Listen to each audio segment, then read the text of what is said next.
मैं आप लोगों को म्यूट कर रहा हूं, ठीक है। आज माइक वगैरह सब लगा हुआ है तो टेंशन नहीं है, सब आवाज सब कुछ क्लियर आएगा, ठीक है।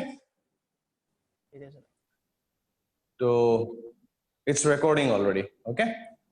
तो कुछ भी डाउट होता है, कुछ कहीं पे कुछ समझ में नहीं आता ना, मुझे चैट बॉक्स में एक बार भेजना, ठीक है। You can not share screen, you can not unmute yourself. मैंने डिसअलाउ करके रखा है। लास्ट में 5 मिनट आपको दूंगा अनम्यूट करने के लिए, then you can ask your questions, okay. तो लास्ट क्लास हम लोग पढ़ रहे थे, तुम्हारा बेसिकली जो हम देख रहे थे कि सेल वॉल कैसा था, वो हमारा हो गया था, सेल मेम्ब्रेन खत्म हो गया था, ओके। एंड उसके बाद हमारा जो तुम्हारा क्या फ्लैजेला का स्ट्रक्चर, फिमरी, पिली, ये सब कुछ भी खत्म हो चुका था। यस नो, बताओ मेरे को, ऐसा ही था ना?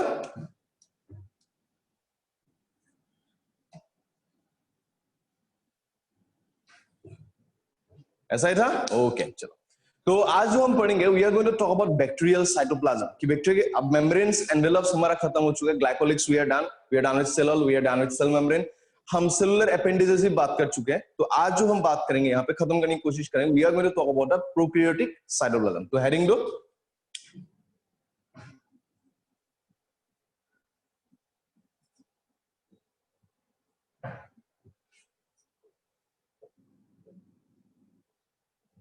प्रोकैरियोटिक साइटोप्लाज्म, फटाफट लिखो।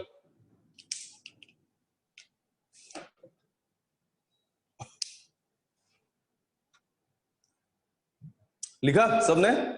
ना हमें 3 चीज यहां पे ध्यान रखना है, पॉइंट वाइज लिखते जाओ। फर्स्ट पॉइंट, जो प्रोकैरियोटिक साइटोप्लाज्म है, ठीक है, या कोई भी eukaryotic cytoplasm, doesn't matter, cell का कोई भी साइटोप्लाज्म है, आपको ये चीज पता होना चाहिए कि वहां पे 70% क्या होता है, वाटर। लिखो उसको, ये आपको आप ऑलरेडी जानते हो, किसी भी सेल में 70% क्या होता है, वहां के अंदर साइटोप्लाज्म जो होता है वो पानी ही होता है, इट्स फ्लूइडिक टोटली। बोला था ना aqueous environment, remember that aqueous environment, बोलो yes no, do remember that aqueous environment वाला चीज हम जो पढ़े थे? यस। तो इसलिए मैं बोल रहा हूँ एक्वस एनवायरनमेंट वाला चीज कि ये 70% क्या है, सिर्फ पानी है उसके अंदर, ठीक है। इसको लिखो, पहला पॉइंट। दूसरा पॉइंट ये है कि because we are talking about prokaryotic cytoplasm, उसके अंदर आपको कहीं भी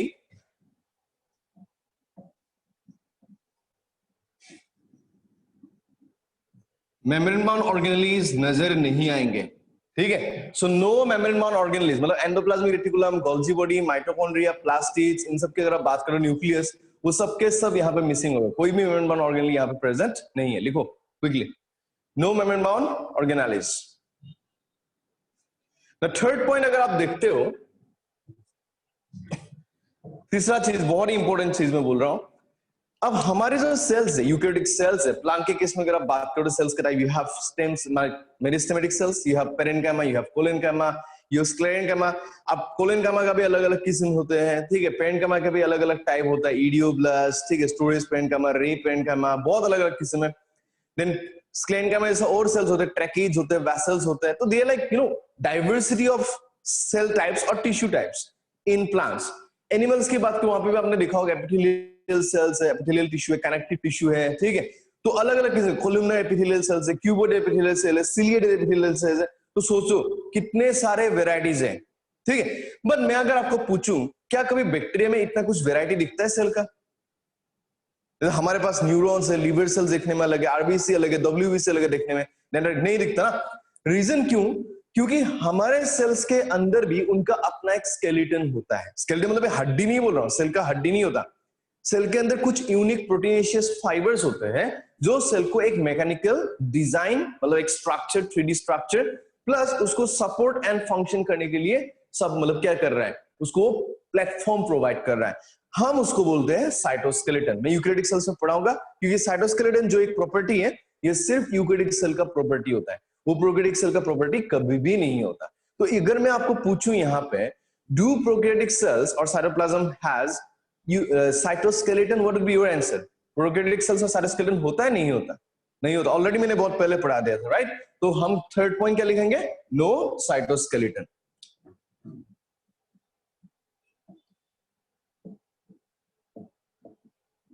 लिखो। तो 3 पॉइंट आपने यहां पे सीख लिया कि it's mostly made up of water, 70% water, membrane bound organelle absent है, एंड साइटोस्केलेटन भी एब्सेंट है इधर। फटाफट लिखो जल्दी।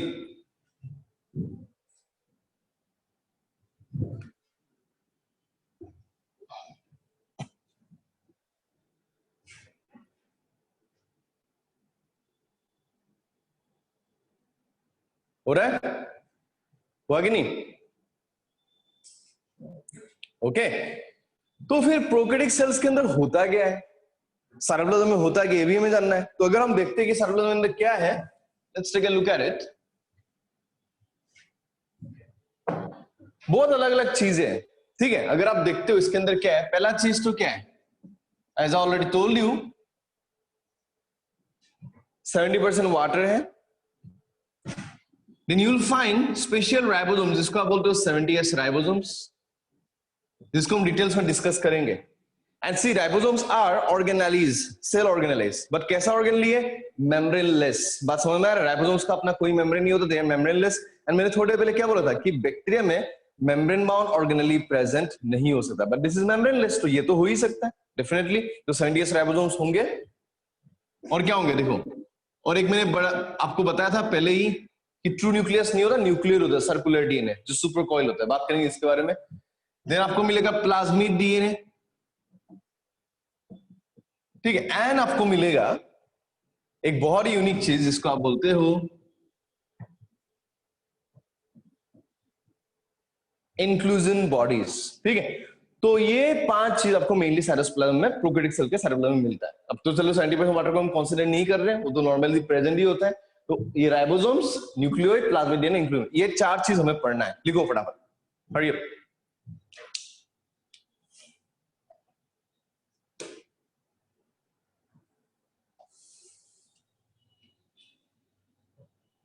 हो गया, जल्दी लिखो।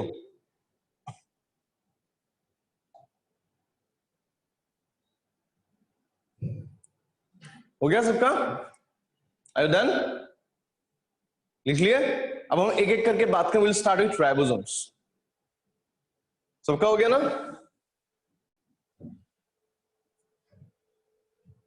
जल्दी बनाओ।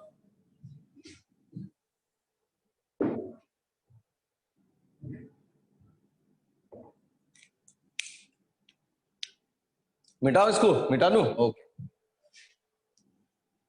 तो पहला हेडिंग दो, प्रोकैरियोटिक साइटोप्लाज्म में फर्स्ट हेडिंग जो आएगा प्रोकैरियोटिक साइटोप्लाज्म के अंदर, फर्स्ट हेडिंग वो क्या आएगा?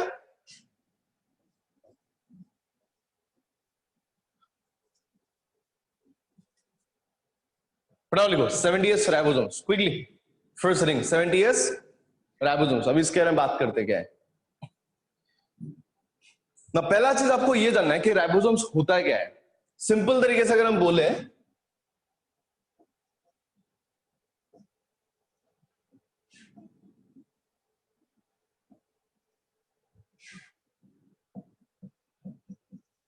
क्या चीज है वो? They are ribonucleoprotein complexes. क्या चीज? Ribonucleoprotein complex. बोलने का मतलब क्या है, देखो राइबोसोमल आरएनए है, ठीक है, एंड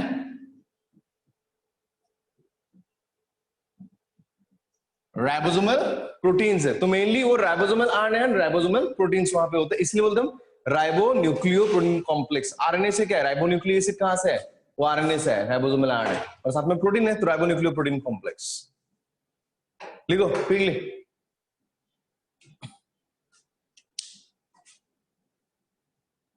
हो गया, ये लिख लिए, ribonucleoprotein complex, ribosomal RNA and ribosomal proteins. Are you done? Okay. तो जैसे आप राइबोसोमल आरएनए देखते हो ना, ध्यान देना,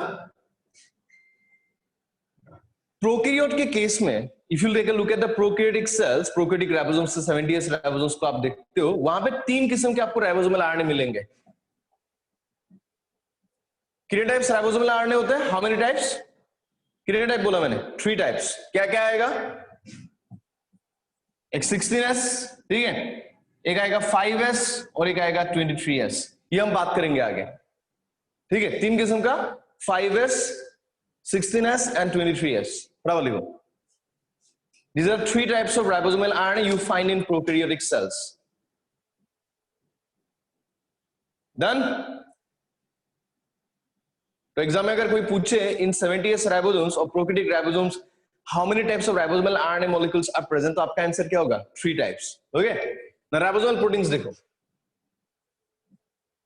दे are of 80 types, 80 different types का राइबोसोमल प्रोटीन्स आपके पास होता है, मतलब प्रोकैरियोटिक राइबोसोम्स के पास होता है 80 types of proteins, 3 types of ribosomal RNA, 80 types of ribosomal proteins, they combine together to make the what ribonucleoprotein complexes, जिसको आप क्या बोल रहे हो, राइबोसोम्स बोलो, 70s राइबोसोम्स। बातें क्लियर सबको? बातें क्लियर सबको? ओके, चलो आगे चलते हैं ना। नेक्स्ट क्वेश्चन ये आता है इसके बाद कि राइबोसोम्स तो सेल ऑर्गेनेली है, राइबोसोम्स आर सेल ऑर्गेनेलीज। अभी थोड़ी देर पहले मैंने क्या बोला था कि membrane organelles are absent in the prokaryotic cells. तो how can I say that ribosomes are present in prokaryotic cells? कोई मुझे बोलोगे why ribosomes they are the organelles that are present in both prokaryotic and eukaryotic cell? Yes, no membrane mount. ठीक है, तो प्रबल ने बिल्कुल सही बोला। तो सबको दिखा होगा कि ribosomes they do not have any membrane all around them, और क्योंकि उनका कोई मेम्ब्रेन नहीं होता, मेम्ब्रेनलेस ऑर्गेनेल तो प्रोकैरियोट में भी हो सकता है, यूकैरियोट में भी हो सकता है। हाँ, बात ये है मेम्ब्रेन माउंट ऑर्गेनेल्स की अगर हम बात करें वो सिर्फ यूकैरियोटिक सेल्स में मिलेगा, प्रोकैरियोट में नहीं मिल सकता। Ribosomes because it is membraneless it can be present in both prokaryotic and eukaryotic cell. तो आप नीचे एक लाइन लिखो,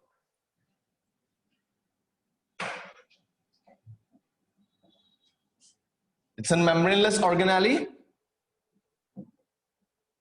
it's a membraneless organelle, bracket में लिखना present in both prokaryotic and eukaryotic cells। Prokaryote में भी होता है, यूकैरियोट में होता है। अगर एग्जाम में कोई पूछे ना most common type of organelle which is found in both prokaryotic and eukaryotic cell, आपका आंसर आना चाहिए राइबोसोम्स। अब 70s राइबोसोम्स की बात नहीं कर रहा हूं, ठीक है, ओवरऑल राइबोसोम्स की बात कर रहा हूं। तो लिखो ribosomes are membraneless organelle and hence are found in both prokaryotic and eukaryotic cells। Ribosomes are membranous organelles and hence are found in both prokaryotic and eukaryotic cells। Okay? So, are you done? यहां तक कुछ बातें, कुछ doubt, कुछ पूछना है? All good? समझ में आया सबको? बोलो। Okay. Now, next question मुझे ये बताओ, if I ask you where the ribosomes are found in prokaryotic cells, what should be your answer? Prokaryotic cells में ribosomes कहाँ मिलता है? बोलो तो चैट बॉक्स में कहाँ मिलता है? अच्छा, जो बैक्टीरियल सेल का प्रोकैरियोटिक सेल का डायग्राम मैंने आपको बना के दिया था ना, वहां पे जाओ, go back to that diagram quickly, hurry up. बस sorry, you are very good, you are very correct. Okay, जाओ। मिला डायग्राम सबको? तो डायग्राम में देखो राइबोसोम्स दो जगह पे लगा हुआ है। आपके एनसीईआरटी में क्लियर कट लिखा है, एनसीईआरटी में आप जाके देखना कि in prokaryotic cells ribosomes are attached to the cell membrane. तो राइबोसोम्स अगर आपको ढूंढना है प्रोकैरियोटिक सेल्स में, ठीक है, this 70s ribosomes were they will be present, दो जगह, एक तो attached to the cell membrane, दूसरा क्या है साइटोप्लाज्म, जैसे प्रभाल ने बोला था, वो भी सही है। ठीक है, तो दोनों ही पॉसिबल है। तो लिखो नीचे,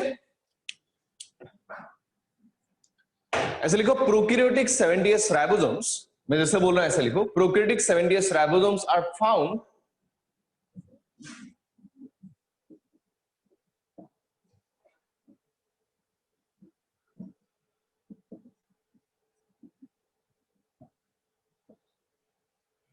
Prokaryotic 70s ribosomes are found attached to the cell membrane and in cytoplasm। दो जगह मिलता है, एक तो सेल मेम्ब्रेन में अटैच्ड है, दूसरा कहां पे, इन साइटोप्लाज्म। फटाफट लिखो।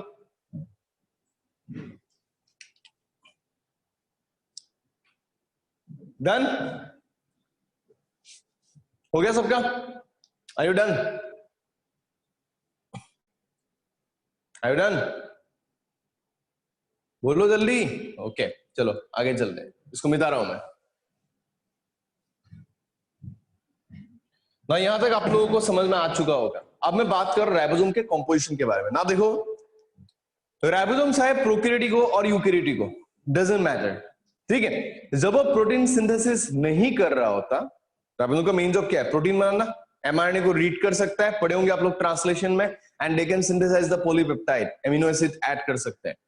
Now, when the ribosomes are not involved in protein synthesis, at that time, the ribosomes they are split into two subunits। वो दो सबयूनिट में स्प्लिट रहते हैं, एक को आप बोलते हो स्मॉल सबयूनिट, एक को बोलते हो आप लार्ज सबयूनिट। हम उसके बारे में बात करें तो एक लाइन लिखो नीचे, स्टार देके हाईलाइट करके लिखना, बहुत इंपॉर्टेंट लाइन है। लिखो, ऐसा लिखो, when ribosomes are not involved, when ribosomes are not involved when ribosomes are not involved in protein synthesis, when ribosomes are not involved in protein synthesis, the protein synthesis में ribosomes involved नहीं हो रहा हो, okay, when ribosomes are not involved in protein synthesis,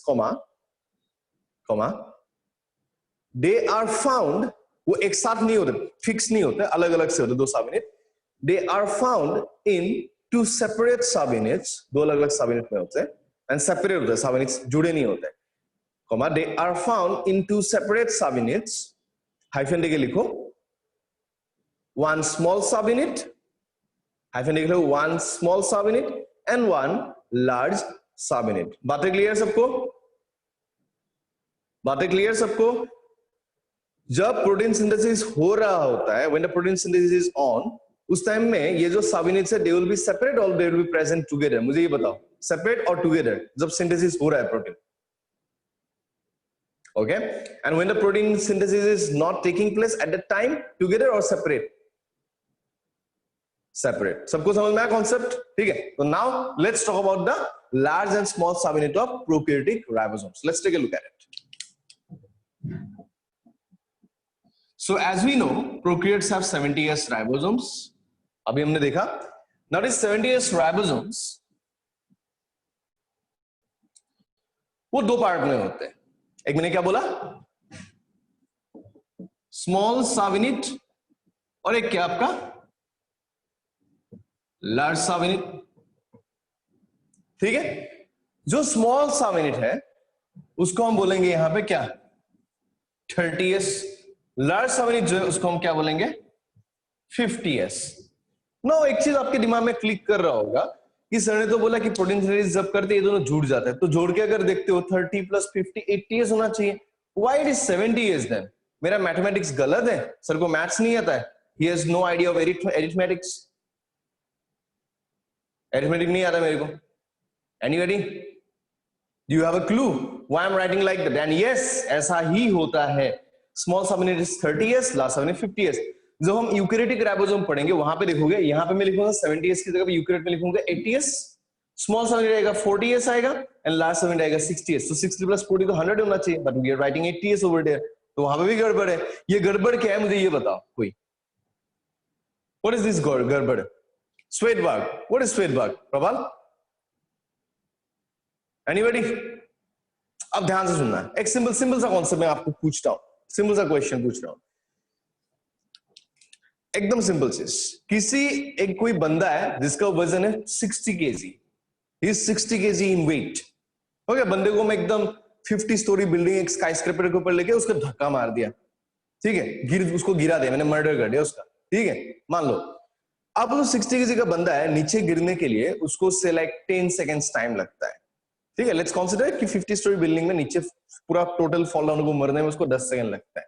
okay, now मैंने क्या किया, और एक बंदे को वहां पे बांध डाला, 260 kg के बंदे को एक साथ रस्सी से बांध दिया. तो technically the mass is becoming what, 120 kg. Now I am pushing both of them together. उस पूरे बंडल ऑफ मास जो था 220 kg जो बना था 260 kg बंदों को मिला, उनको एक साथ मैंने पुश कर दिया.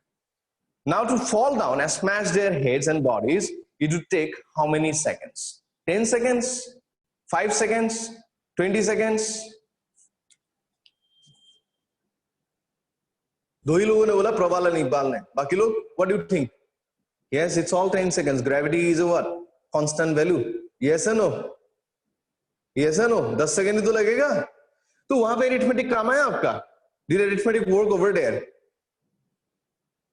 No, right? ठीक है, अगर आप सोचते हो कि हैवी चीज जल्दी नीचे फॉल डाउन होता है, ये बेवकूफी है.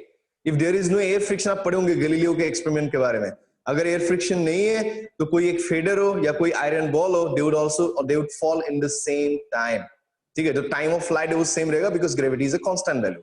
नाउ बहुत जगह पे ऐसा होता है साइंस में जहां पे आप मैथमेटिकल कैलकुलेशन नहीं लगा रहे because there are things which are called constants. ठीक है, यहाँ पे भी कुछ ऐसा ही कांस्टेंट काम कर रहा है. एंड जो कांस्टेंट यहाँ पे हम बात कर रहे हैं उसको आप बोलते हो स्वेटबर्ग कोएफिशिएंट और सेडिमेंटेशन कोएफिशिएंट. क्या चीज है एक बार देख लेते हैं, आपको समझ में आ जाएगा. तो यहाँ पे जो भी हम s लिख रहे हैं, जैसे हमने थोड़ी देर पहले 16s लिखा था, 5s लिखा था, ठीक है, 23s लिखा था, यहाँ पे भी हम 70s, 30s, 50s लिखा. ऐसा ना, it's not second, what S means exactly वो देखते हैं।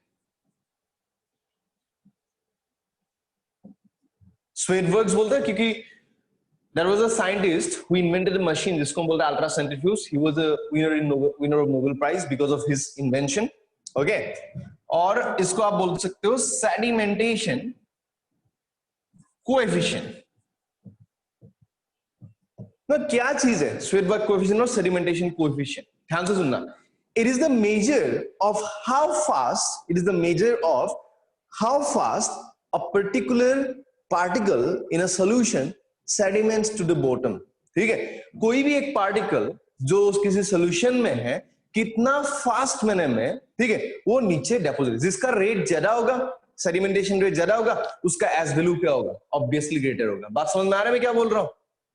बात समझ में आया सबको? बोलो। It is the rate of sedimentation. जितना फास्ट, अब सिंपल सा चीज है, हेवी कोई हेवी या हाईली डेंस चीज अगर आप बात करते हो, कोई डेंसिटी किसी चीज का हाई है, वो जल्दी सेडिमेंट होगा कि स्लोली सेडिमेंट होगा? मुझे ये बताओ। किसी चीज का सेडिमेंट, किसी चीज का डेंसिटी बहुत हाई है, will it sediment faster, will it sediment slower किसी सॉल्यूशन में? यस, वेरी गुड, वास्तव it will sediment faster. And if the density is very light, बहुत पतला वो डेंसिटी में, अगर बहुत पतला डेंसिटी में, yes it will sediment slower. It's all clear to you? Simple सा चीज है। denser particles they would sediment fast, lighter particles they would sediment slow, very simple। तो ये स्वेडबर्ग कोएफिशिएंट और सेडिमेंटेशन कोएफिशिएंट क्या है?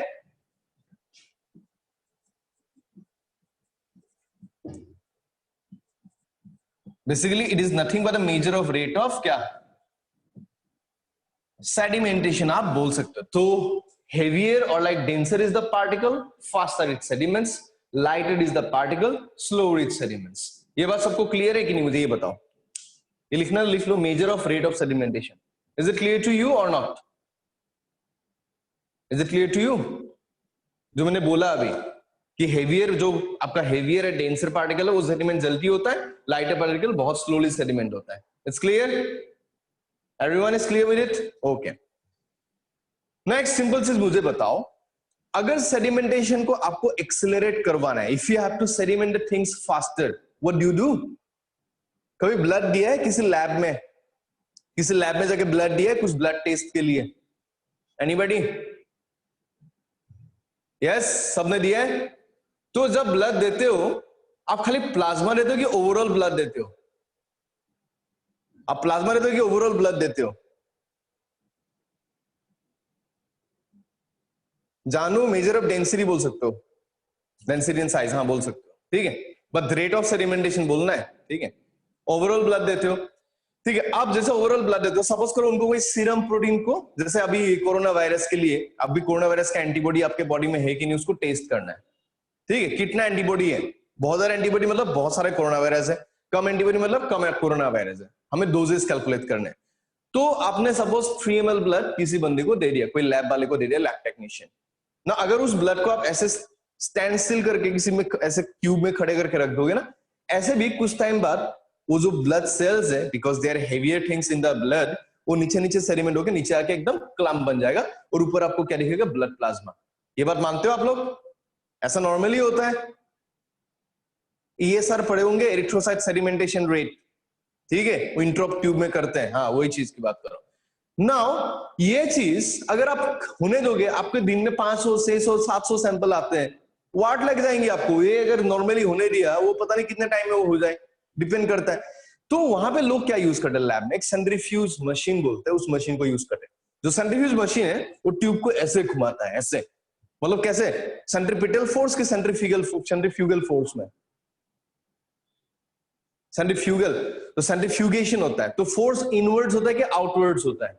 सेंट्रीफ्यूगेशन में जो फोर्स का डायरेक्शन ऐसा होता है कि ऐसा होता है, आउटवर्ड्स, राइट, ठीक है। तो मैं अगर ऐसे सपोज करो, ऐसे ट्यूब है, इनको मैं अगर ऐसे घुमाऊंगा तो ट्यूब घूमते घूमते कैसा हो जाएगा? ऐसा हो जाएगा कि नहीं? ऐसे घुमाएंगे बाहर की तरफ मुंह करके, ठीक है। ऐसे तो नहीं घूमेंगे, ऐसे तो नहीं घूमेंगे, कैसे घूमेंगे? ऐसे घूमेंगे कि नहीं? बोलो यस। ना देखो, आप कभी भी सेंट्रीफ्यूगल फोर्स किसी चीज के ऊपर अप्लाई करते हो, किसी सॉल्यूशन के ऊपर, वहां पे जो डेंसर पार्टिकल है उनका रेट ऑफ सेडिमेंटेशन बढ़ जाता है, ठीक है, मतलब जो denser particles there will sediment very very fast, एकदम क्विकली हो जाएगा 1-2 मिनट के अंदर, और जो lighter particle they might not even sediment. अगर आप टाइम बढ़ाते जाओ या स्पीड बढ़ाते जाओ सेडिमेंटेशन का 20,000 से like 5,000 RPM revolutions per minute, then 10,000 RPM, 20,000 RPM, तो लाइट पार्टिकल्स भी थोड़ा बहुत करके सेडिमेंट होने लग जाते हैं। बातें क्लियर है सबको? तो rate of sedimentation can be enhanced from the natural rate by using what, a machine called centrifuge. बात समझ में आया सबको? बोलो, आप पढ़े होंगे सेंट्रीफ्यूगेशन के बारे में, Hershey and Chase experiment, Meselson and Stahl, हर जगह पढ़ा आपने सेंट्रीफ्यूज के बारे में ना। बात क्या है देखो, ये जो सेंट्रीफ्यूज मशीन है ना, अल्ट्रा सेंट्रीफ्यूज बोल के जिसको हम बोले, जिसमें बहुत ज्यादा स्पीड से लाइक 20,000 आरपीएम में भी आप चीजों को घुमा सकते हो, ठीक है, वो मशीन इन्वेंट किया था स्वेडबर्ग ने, जिसकी वजह से उनको नोबेल प्राइज मिला था। ये सब आपको नहीं लिखना, मैं बोल रहा हूँ नॉलेज के लिए। अब सुनो, जब आप सेडिमेंटेशन करते हो, ठीक है, स्पीड में घुमाते हो चीजों को, सेंट्रीफ्यूज करते हो, तो सेडिमेंटेशन होता है, एंड यू ऑलरेडी नो कि जितना डेंसर पार्टिकल होगा वो उतना जल्दी सेडिमेंट होगा।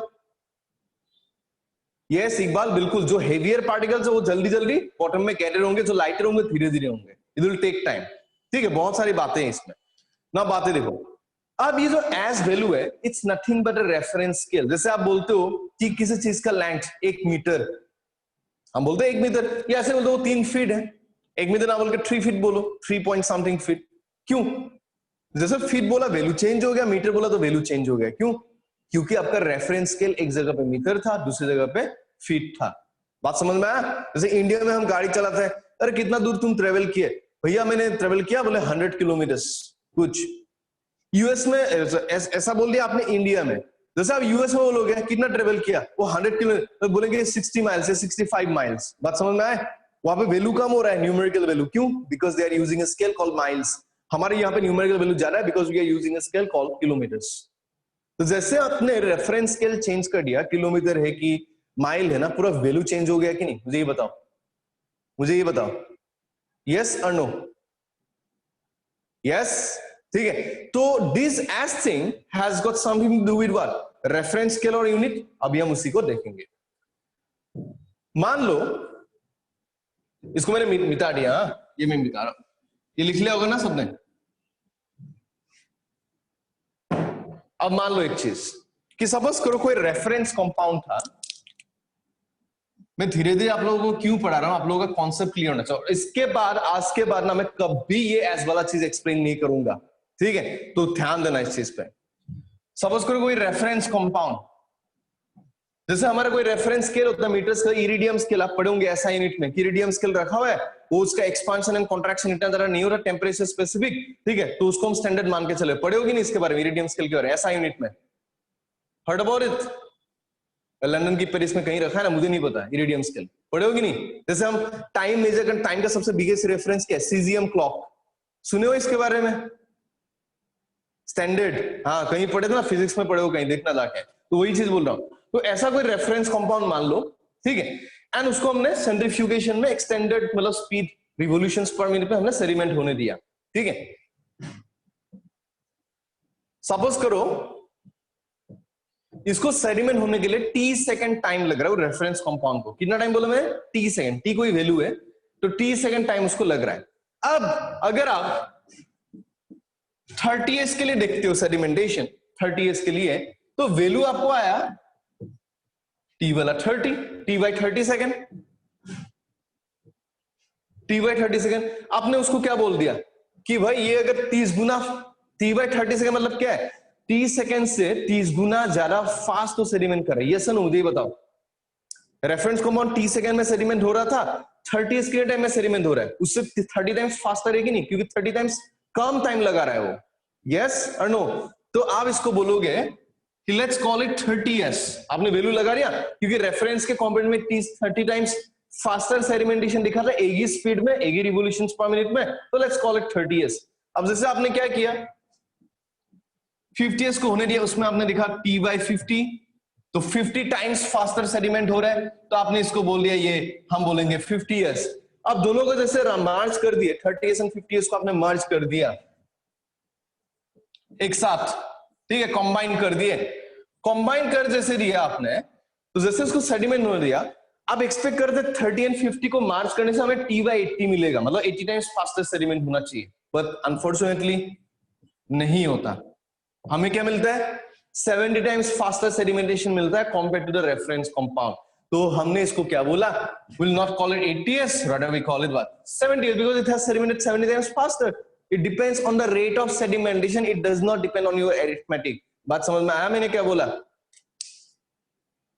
बोलो, समझ में आया? ये कोई एक्सपेरिमेंटल कैलकुलेशन के ऊपर डिपेंड करता है। अगर सेंट्रीफ्यूगेशन नहीं करता ना, you can never say whether it was 80 years और 70 years, 120 years, 100 years, you never know. हाँ, अगर ऐसा होता इन दोनों को मार्च करने से t/100 सेकेंड्स आता, फिर हम क्या बोलते उसको? वो 100 years लिखेंगे। समझ में आ रहा है? तो हम क्या लिखेंगे? अरे ऊपर में कुछ नहीं रहता इकबाल, ऊपर में कुछ नहीं रहता है, फालतू बातें मत बोलो, ऊपर में कुछ नहीं रहता है, पूरा का पूरा सेडिमेंट होता है। खाली सेडिमेंटेशन का जो रेट है ना, it's 70 times faster in the standard compound, बस इसीलिए हम 70 years बोल रहे हैं। अगर ऐसा होता t/200 होता, हम उसको 200s बोलते हैं।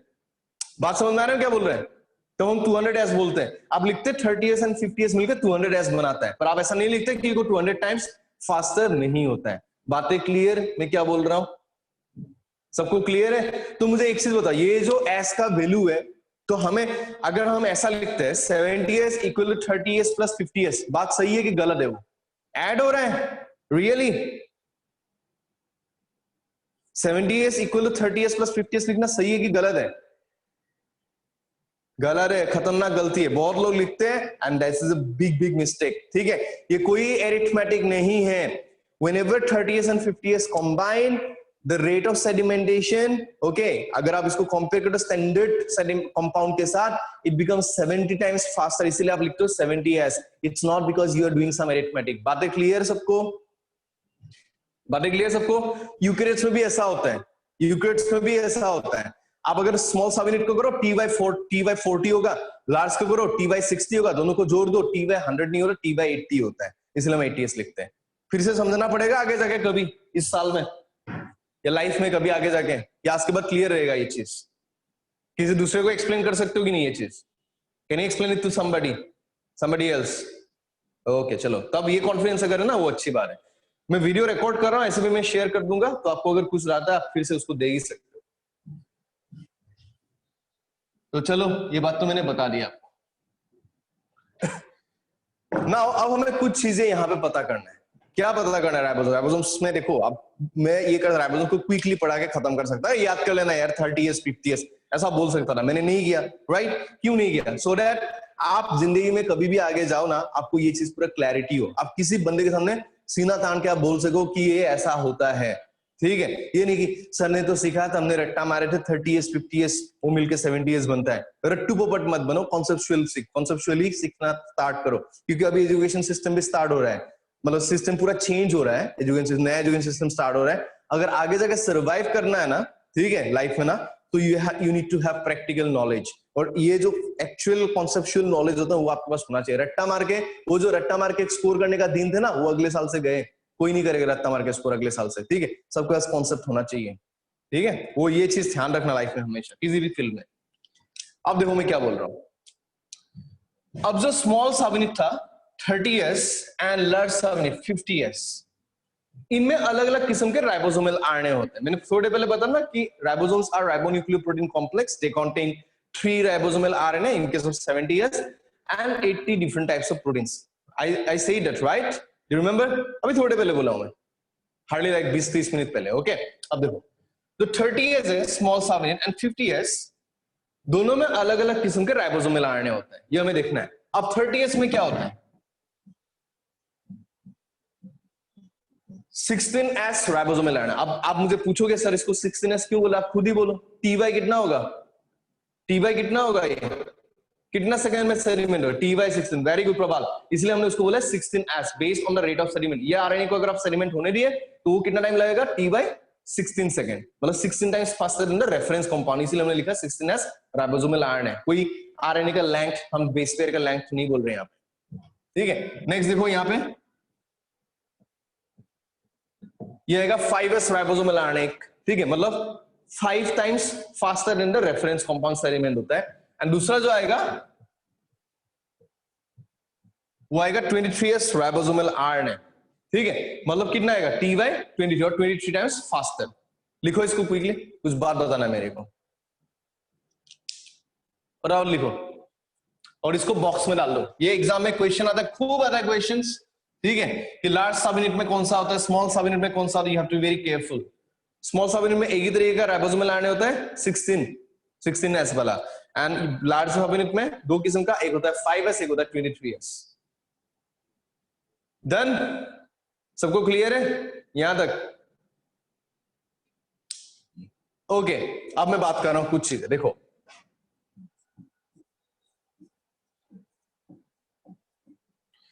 जो 6S राइबोसोमल आरएनए का सीक्वेंस होता है, उसका अगर हम सीक्वेंस देखें, ATGC, चलो आरएनए AUGC होगा, AUGC पढ़ो ना, 89 यूरासिल गुआनाइन साइटोसिन वाला सीक्वेंस। अगर आप सीक्वेंस देखते हो, what you should know, these sequences are conserved domains। किसको समझ में आया मैंने क्या बोला है conserved domain का मतलब? जो राइबोसोमल आरएनए 16S वाला राइबोसोमल आरएनए, उसका सीक्वेंस conserved domain मैंने क्यों बोला? conserved का मतलब क्या होता है? चेंज होता है कि फिक्स रहता है? conserved का मतलब चेंज होना कि फिक्स रहना। Yes, very good. डोमेन मतलब क्या? स्ट्रक्चर। तो मतलब आप इसका अगर सीक्वेंस देखते हो ना, वो आसानी से चेंज नहीं होता है। अगर मैं एकदम सिंपल तरीके से बोलूं, ठीक है, all the genes or all the sequences in bacterial DNA can have mutations very easily। ध्यान से सुनना, all the sequences of DNA in bacteria can have mutations very easily, but 16S ribosomal RNA जिस gene से आया है, 16S ribosomal RNA का जो DNA है, उसका जो सीक्वेंस है या इस आरएनए का सीक्वेंस है ना, ये आसानी से चेंज नहीं होता बिकॉज ऑफ म्यूटेशन। मतलब यहाँ पे म्यूटेशन होना हार्ड है कि म्यूटेशन होना इजी है? मुझे ये बताओ, कॉन्जर्व सीक्वेंस का मतलब। यस, म्यूटेशन होना बहुत हार्ड है। तो हम बोलेंगे यहाँ पे क्या बोलेंगे? मैक्सिमम म्यूटेशन और मिनिमल म्यूटेशन। मिनिमल म्यूटेशन नहीं बोलेंगे, मिनिमल क्या बोलेंगे हम? चेंजेस। एकदम मिनिमल, जीरो मतलब ऑलमोस्ट नील चेंजेस ना। अब ध्यान से सुनना मैं क्या बोल रहा हूं। अब 6 किंगडम कॉन्सेप्ट के बारे में आगे पढ़ोगे, 6 किंगडम कॉन्सेप्ट, 3 डोमेन कॉन्सेप्ट। एक बंदा था, नाम था उनका कार्ल, उसमें पढ़ाऊंगा, वो यूनिवर्सिटी ऑफ इलिनॉय में रिसर्च थे। तो उन्होंने पहली बार एक डिवाइस की, एक टेक्नोलॉजी की, उन्होंने बोला कि 16S राइबोसोमल आरएनए का जो सीक्वेंस है, इट्स हाईली कॉन्जर्व्ड, उस एक स्पीसीज के लिए कॉन्जर्व रहता है और कभी चेंज नहीं होता। आप अगर सेलेक्ट मेरा, अगर आप हेक्सोकाइनेज जीन, आपका हेक्सोकाइनेज जीन निकाल के देखते हो ना, देयर कुड बी लाइक 2 और 3 पोजीशंस जहां पे मेरा और आपका बेस अलग अलग हो सकता है, जिसको हम बोलते हैं single nucleotide polymorphism, SNP। Tension ना लो, मैं सब पढ़ाऊंगा मॉलिक्यूलर बायोलॉजी में। मेरे क्लास में मैं इतना आपको गारंटी देता हूं, आप कभी जिंदगी में टेंशन नहीं लोगे कि क्या समझ में आया और क्या समझ, सब कुछ समझ में आएगा, ठीक है? तो उसको हम SNP बोलते हैं। तो एकदम सिंपल तरीके से अगर मैं बोलूं कि हम लोगों में कॉन्जर्व क्या होता है, हम लोगों में क्या ऐसा कोई सीक्वेंस है जो आसानी से चेंज नहीं होता? मगर मैं हम दोनों का अगर कंपेयर करें, गारंटी 100% चांस है कि हम दोनों सिमिलर है। हम में भी होता है 18S राइबोसोमल आरएनए, वो हमारा स्मॉल सब यूनिट होता है राइबोसोम। सिमिलरली बैक्टीरिया का स्मॉल सब यूनिट जो है 30S, उसमें एक राइबोसोमल आरएनए है, ठीक है, जिसको आप बोलो 16S राइबोसोमल आरएनए। उसके सीक्वेंस एक पर्टिकुलर बैक्टीरियल स्पीसीज में हमेशा कांस्टेंट रहता है। बात क्लियर है? अगर आप किसी बैक्टीरियल स्ट्रेन को देखते हो, तो उस पर्टिकुलर बैक्टीरियल स्ट्रेन, जितने के जितने स्ट्रेन है ना, सब में 16S आरएनए का जो सीक्वेंस है वो एग्जैक्टली सिमिलर रहेगा। सपोज करो आपने कोई बैक्टीरिया लिया, उसका प्योर कॉलोनी था, आपने उसको सब कल्चर किया, मैंने सब कल्चर किया, जितने बच्चे क्लास में सबने सब कल्चर किया, उस बैक्टीरिया को हम सब ने ग्रो कराया, और फिर किसी दूसरे लोगों को मैंने सब कल्चर करने दे दिया। अब select after millions of cultures even, ठीक है, वहां पे चेंज देना बहुत हार्ड है। क्यों? Because it's a conserve sequence. बातें समझ में आया? बातें समझ में आया मैं क्या बोल रहा हूं? ठीक है। बट अगर आप दो अलग अलग बैक्टीरियल स्ट्रेन या अगर अलग अलग बैक्टीरियल स्पीसीज के आप बीच में कंपेयर करते हो, तो आप देखोगे कि दोनों बैक्टीरिया का 16S कहीं ना कहीं एक दूसरे से क्या है, हल्का फुल्का डिफरेंस दोनों में प्रेजेंट है। तो क्या हम 16S आरएनए को एक मार्कर की तरह यूज कर सकते हैं for knowing a particular bacterial species? मुझे आंसर देना, यस और नो में। ज्योति, नो क्यों बोला आपने? Yes, we can use it as a marker, क्योंकि हर स्पीसीज के लिए 16S आरएनए का सीक्वेंस अपना क्या होगा, यूनिक सा होगा। तो उसी को कार्लोस ने यूज किया था, एंड कार्लोस ने जब सीक्वेंस किया बैक्टीरिया को, he sequence many different types of bacteria, and he got to know that bacteria जो बैक्टीरिया हम बोल रहे हैं ना, kingdom Monera, kingdom Monera has got actually 2 different types of bacteria, and in which दोनों bacteria में 16S RNA का sequence जो है ना वो टोटली अलग है। इस बैक्टीरिया का अलग है, उस बैक्टीरिया का अलग है। मतलब ऐसे तो स्पीशीज के इसमें हल्का फुल्का डिफरेंस होता ही है ना, पर दोनों ग्रुप के बैक्टीरिया के 16S RNA के सीक्वेंस में मेजर डिफरेंस, ह्यूज डिफरेंस है। तो उन्होंने बोला कि कुछ बैक्टीरिया जो आज के मॉडर्न डे क्लाइमेट्स में, मॉडर्न डे कंडीशंस में सर्वाइव कर सकता है, उनको नाम दिया उन्होंने you bacteria, true bacteria. And जो लोग ऐसा दिखता है कि एक्सट्रीम कंडीशंस में सर्वाइव कर रहे हैं, जिनका 16S RNA का सीक्वेंस भी अलग है, उनको उन्होंने नाम दिया Archie bacteria. Heard about them? सुनो ना, यू बैक्टीरिया, आर्की बैक्टीरिया सुनोगे नहीं? बोलो यस। तो जो किंगडम मोनेरा था उसको कार्लोस ने स्प्लिट करके 2 और किंगडम में बदल दिया, एक किंगडम आर्की बैक्टीरिया, एक किंगडम यू बैक्टीरिया, जिसकी वजह से नाउ आज के डेट में हम 6 किंगडम क्लासिफिकेशन को स्टडी करते हैं। RH व्हिटेकर ने 5 किंगडम दिया था, कार्लोस ने 6 किंगडम। ये सब मैं पढ़ाऊंगा आगे, डोंट वरी, पहले हम सेल बायोलॉजी खत्म करें, ठीक है? नहीं प्रबल, प्रोटीन सिंथेसिस कभी इफेक्ट नहीं करता। मैं एक सिंपल सा चीज बोल रहा हूं मैं, ठीक है? अगर आप लोगों को लगता है कि कोई भी राइबोसोमल, कोई भी RNA मॉलिक्यूल प्रोटीन में कन्वर्ट हो सकता है, ये गलत है, ठीक है? ओनली मैसेंजर RNA प्रोटीन में कन्वर्ट होता है, राइबोसोमल RNA एंड tRNA कभी प्रोटीन नहीं बना सकता। प्रबल, keep it in your mind and everyone else, सब लोग दिमाग में रखना, only mRNA can be converted into polypeptide, ठीक है? mRNA can be translated into polypeptide, ribosomal RNA and tRNA कभी ट्रांसलेट नहीं होते, उनके अलग फंक्शंस होते हैं। बातें क्लियर है सबको? यस और नो में बोलो मुझे, ओके? ये दिमाग में ध्यान रखना, only mRNA can be translated, not RNA, not tRNA, ये ध्यान रखना। मैं पढ़ाऊंगा जीन के स्ट्रक्चर में। एंड किसी ने अभी एक क्वेश्चन पूछा था कि 16S 40S नहीं होता। यस बिल्कुल, 16S सिर्फ 40S में होगा, कहीं और नहीं। हाँ इकबाल पूछो, पूछो जो पूछना है पूछो फटाफट,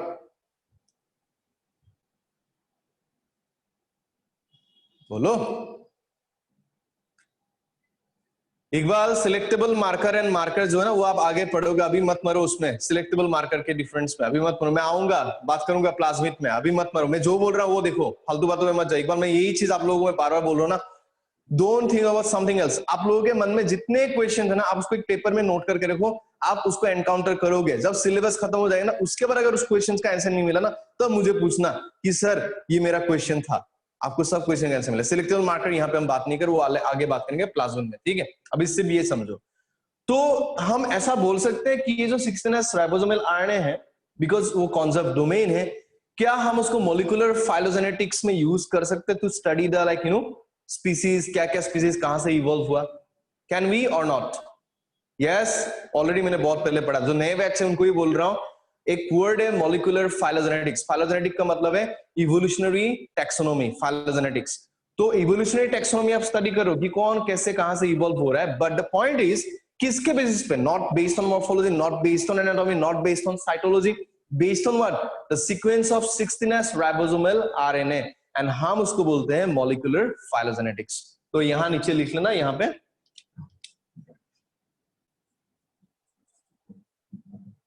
यूज इन क्या लिखोगे? Molecular phylogenetics.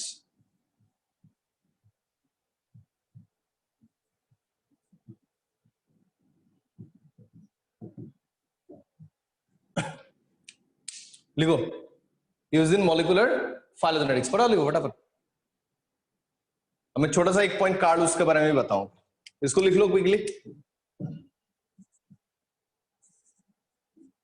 और नीचे स्टामा के नाम लिखो, Carlos, WOESC।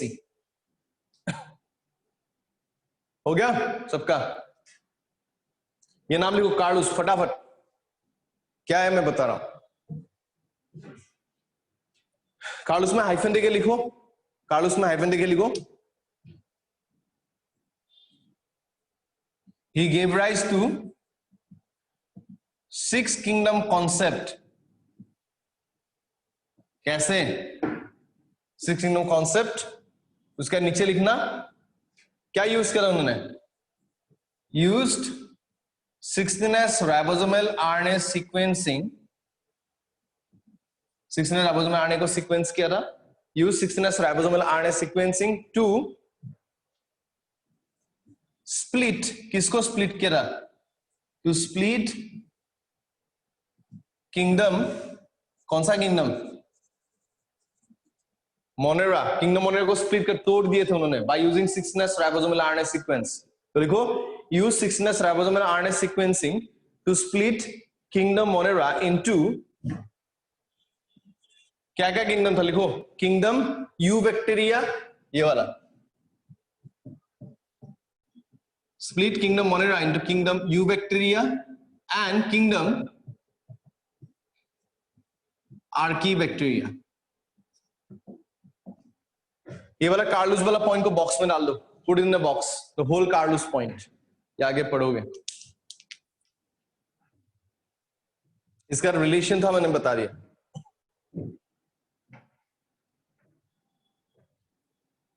Are we done? बातें समझ में आया सबको? तो अगर प्रोकैरियोटिक सेल्स के मॉलिक्यूलर फाइलोजेनेटिक्स हमें स्टडी करना है, हम कौन सा वाला मॉलिक्यूल को यूज करते हैं? क्या नाम है उस मॉलिक्यूल का? फटाफट बताओ चैट बॉक्स में। हाँ, कार्लूस, WOESE। कौन सा वाला मॉलिक्यूल यूज करते हैं हम? If you have to perform molecular phylogenetics of prokaryotic cells of bacteria, yes, very good Iqbal, 6s ribosomal RNA और डीएनए जो भी आप बोलो, ठीक है, जिनको हम डीएनए बोलेंगे एंड जो प्रोडक्ट है वो आरएनए बोलेंगे, दोनों वही करेक्ट है, ठीक है। एंड अगर यूकैरियोट को यूज करते हैं तब क्या करते हैं? 6s की 18s यूकैरियोट के लिए, which one do we use? 16s और 18s? यस, वहां पे हम 18s, प्रोकैरियोट के लिए क्या करते हैं? 16s, ये ध्यान रखना। अच्छा, तो ये था 16s की कहानी। 16s के और भी काम है, 16s के, मैं यहां पे नहीं बताऊंगा, मैं बताऊंगा जब मैं प्रोकैरियोटिक सेल्स में आपको मॉलिक्यूलर बायोलॉजी ट्रांसलेशन के बारे में पढ़ाऊंगा, तब देखना 16s का और भी काम है। ये तो हम यूज करते हैं, ये हमारा यूज है, पर सेल्स को क्यों चाहिए 16s? Why they need 16s? उसका आंसर आपको मिलेगा मॉलिक्यूलर बायोलॉजी। अभी मैं बोल नहीं पाऊंगा because you have no clue about ribosome binding sequence और साइन डलगानो सीक्वेंस, आपको पता ही नहीं एमआरएनए का स्ट्रक्चर, 5 प्राइम यूटीआर क्या 3 प्राइम यूटीआर। जब टाइम आएगा तब मैं पढ़ाऊंगा, अभी बस इसको अभी यहाँ पे ही रहने दो। अब लास्ट एक चीज बता रहा हूँ, वो भी मैं डिटेल्स में नहीं बताऊंगा, जस्ट मैं मेंशन कर रहा हूँ, बहुत डिटेल्स में बाद में पढ़ाऊंगा। देखो 50 जो लार्ज साबिनिड है उसमें क्या है हमारे पास, ये ना 23s राइबोसोमल आरएनए दिख रहा है कि नहीं सबको? ये वाला दिख रहा है ना, लार्ज साबिनिड पे होता है कि नहीं? अब you must have heard about ribozyme. Did you hear about ribozyme? सुनो, have you heard about it ever? Ribozyme. Yes, do you know what is ribozyme? Anybody? Any clue? Non protein enzyme नहीं होता प्रवाल, non protein enzyme बोल नहीं सकते हो, non protein है but specific बनो। Why we call it ribozyme? देखो RNA molecule जो होता है ना, they have a very unique property. Just like protein folding, जैसे आप प्रोटीन फोल्डिंग करते हो ना, 2D 3D फोल्डिंग हो सकता है, alpha helix beta pleated sheets, similarly the RNA molecules they can also fold over themselves. TRNA में आपने ऑलरेडी देखा है, इन्वर्टेड एल मॉडल जो 3D है, या क्लोवरलीफ मॉडल जो 2D मॉडल है, उसमें भी आपने देखा है कि आरएनए मॉलिक्यूल अपने ऊपर फोल्ड हो सकता है।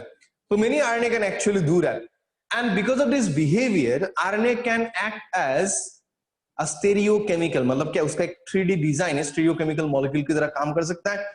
And many times these stereochemical molecules they behave as enzymes too. मतलब so RNA ribozyme क्या चीज है? RNA based enzyme. They are not protein based. जो normal enzyme आप पढ़ते हो like 99% enzymes are basically protein based. तो ये वाला जो enzyme है it is RNA based enzyme. ठीक है? Enzyme which is chemically not a protein but RNA. ठीक है? तो यही चीज बोल रहा हूँ। तो ये जो 23s ribosomal RNA है, आपको मैं बोल देता हूँ, it's a ribozyme. Yes, it's a biggest example of ribozyme in syllabus. ठीक है? एंड इसका एक नाम है, राइबोजाइम का प्रोटीन का नाम, एंजाइम का नाम क्या लिखते हैं? AAC लिखते हैं ना, हाइड्रोलेज, ट्रांसफरेज, लाइज, लाइगेज, ऐसा लिखते हैं ना, तो इसका नाम ऐसा होना चाहिए। हम इसको बोलते हैं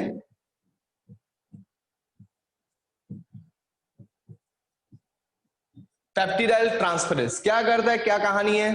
will be discussed in molecular biology, not here. Just अभी जानो कि जो बैक्टीरिया में 23s राइबोसोमल आरएनए है, it is not just normal RNA, it can behave as enzyme, इसलिए हमने उसको बोला है सर राइबोजाइम। एंड क्या नाम है उस एंजाइम का नाम?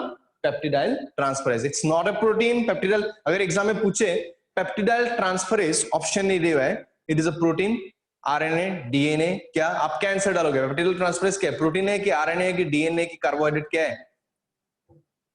Yes, RNA. Keep it in your mind. It's always RNA, ribosomal RNA. कौन सा वाला राइबोसोम मिला आरएनए? 23S। कुछ डाउट भाई साहब किसी को अभी तक? Any doubt? मजा आ रहा है कि नहीं पढ़ के मजा आ रहा है? कुछ नया लग रहा है? सीखने को मिल रहा है? वो घिसा पीटा राइबोसोम्स पढ़ रहे हो कि थोड़ा एडवांस टाइप का चीज पढ़ रहे हो? मजा आ रहा है? चलो अभी और आगे मजा और आएगा, ठीक है? ये सब पूरी जिंदगी काम आएगी। एमबीबीएस करो, बायोटेक करो, माइक्रोबायोलॉजी करो, हार्वर्ड में जाओ, एमआईटी में जाओ, जीएमसीएच में, एम्स में, जहां मर्जी वहां जाओ, पूरी जिंदगी काम आने वाली है, तो मिस मत करना ये सब। अब नेक्स्ट चीज हम बात कर रहे हैं अब नेक्स्ट चीज हम बात करें, बहुत इंपॉर्टेंट बात है, ध्यान से सुनना। Now, what is the biggest function of ribosomes? What do they do? Simple चीज है, ribosomes can read mRNA and can convert an mRNA sequence into a polypeptide sequence. You already know it. पता है सबको? ये बात बताओ। All know about it, I guess. Yes, very good. तो आप लिखो function of ribosomes, लिखो function of ribosomes फटाफट। स्ट्रक्चर वगैरह हमने पढ़ लिया, function of ribosome लिखो। उसमें और एक चीज पढ़ोगे तुम, किसी ने मुझे बहुत पहले पूछा था पोलीराइबोसोम के, पोलीजोम के बारे में, वो पढ़ोगे। लिखो फंक्शन ऑफ राइबोसोम में, नीचे लिखो एक लाइन, लिखो राइबोसोम्स कैन बाइंड टू किससे बाइंड करता है? टीआरएनए से। मैसेंजर आरएनए किससे करता है? एमआरएनए, मैसेंजर आरएनए से बाइंड करता है। ऐसे लिखो, स्मॉल एम लिखना। Ribosomes can bind to messenger RNA, mRNA, मतलब ऐसे लिखने से चलेगा, मैसेंजर नहीं लिखना है। Ribosomes can bind to mRNA and translate, मतलब राइबोसोम ट्रांसलेट कर, ribosomes can bind to mRNA and translation नहीं बोलते ना उसको, and translate the sequence of किसका सीक्वेंस? पढ़े हो ना तुम? अब कोई 11 के बच्चे हो तो मैं नहीं बोलता, तुम्हें तो पता ना जेनेटिक कोड्स क्या है। And translate the sequence of genetic codes oblique क्या, कोडॉन्स, किसके ऊपर है? On mRNA into the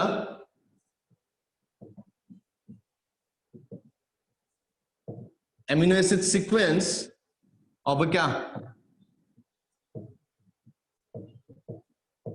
polypeptide। बातें क्लियर सबको? बात समझ में आया? तो राइबोसोम्स क्या करता है? They bind to mRNA and mRNA में जो जेनेटिक कोड का सीक्वेंस है उसको ट्रांसलेट करता है किसको? पॉलीपेप्टाइड में। पॉलीपेप्टाइड किसका सीक्वेंस है? अमीनो एसिड का सीक्वेंस। बातें clear? Is it clear to you or not? जो मैंने बोला लिखो इसको फटाफट। बातें क्लियर है सबको? This is the actual definition. What is translation? This is the real definition of translation. Conversion of sequence of genetic codes or codons on the mRNA into the amino acid sequence of a polypeptide. This is the real meaning of translation. This is mRNA protein में convert होता है ना, वो एकदम basic बच्चे वाली चीज है। बातें क्लियर है? यहां तक कुछ डाउट है तो पूछो। क्लियर है सबको? So who can bind to mRNA? Which organelle can bind to mRNA? If you are asked that question in prokaryotes or eukaryotes, कौन bind करता है? Ribosomes. What ribosomes do? They translate the genetic codes. किस में translate करता है? किस sequence में? Codes के, genetic codes के sequence के amino acid sequence में? किस sequence में translate करता है? Amino acid। और पूरे overall molecule को हम क्या बोलते हैं? जो amino acid का लंबा सा series है, sequence, उसको हम क्या बोलते हैं? पॉलीपेप्टाइड। Very good. चलो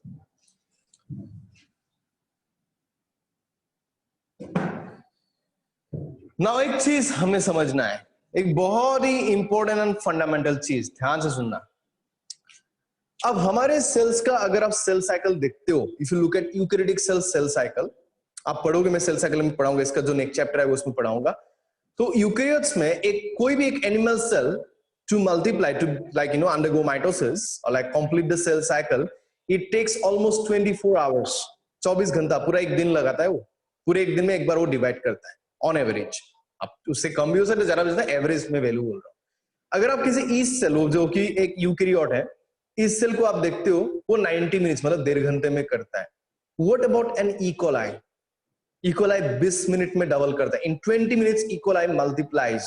बात समझ में आ रहा है? आप मेसेल्सन एंड स्टार एक्सपेरिमेंट में पढ़े होंगे last year. Can E coli can multiply in 20 minutes, मतलब 20 मिनट में इकोलाई डिवाइड करता है। 18 मिनट्स में वो अपना डीएनए को रेप्लिकेट करता है, सर्कुलर डीएनए, न्यूक्लियोइड जो भी है उसके पास, ठीक है। एंड 2 मिनट्स में वो अपना जो सेल मतलब स्प्लिटिंग है उस पार्ट को कंप्लीट करता है। तो technically it takes only 20 minutes. तो सोचो प्रोक्रिएट सेल की जिंदगी वो एक यूनिसेलुलर ऑर्गेनिज्म है.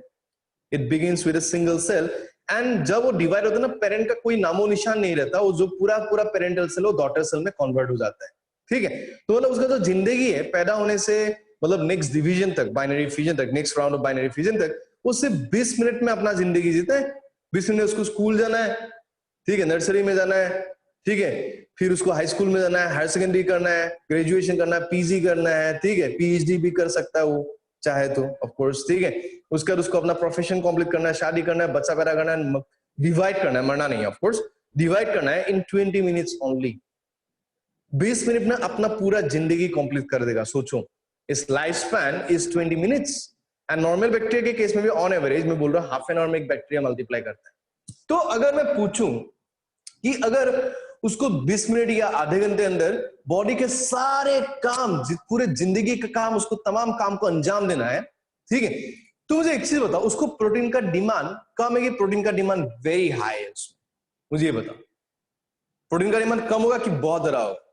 बहुत ज्यादा. हमारे सेल्स के पास रिलैक्स करने का काफी टाइम होता है. They can take the sun bath, okay, they can go to like some holiday tour. वो काफी टाइम होता है हमारे सेल्स के पास, ठीक है. They are very relax, penthouse वाले लोग हैं, रिच फैमिली वाले लोग हैं. But bacteria they are very poor, ठीक है. एक ही सेल के अंदर सब खतना है, उसको खटाना है, ठीक है, प्लस उसी सेल को 20 मिनट में उसको मल्टीप्लाई भी होना है. तो that means the protein demand is very very high. Now हाँ, बिल्कुल इक्वल हार्ड लेवल. तो प्रोटीन डिमांड अगर वेरी वेरी हाई, मोर एंजाइम नीडेड, वेरी गुड प्रभाव, वही चीज बोल रहा हूं, प्रोटीन जरा मतलब एंजाइम जरा चाहिए सब काम करने के लिए. तो इतना सारा प्रोटीन 20 मिनट में कहां से वो जनरेट करेगा, वो हमें यहाँ पे देखना है. तो नीचे लिखो एक लाइन, मैं बोल रहा हूं, ऐसे लिखो, देखो, prokaryotic cells have a very short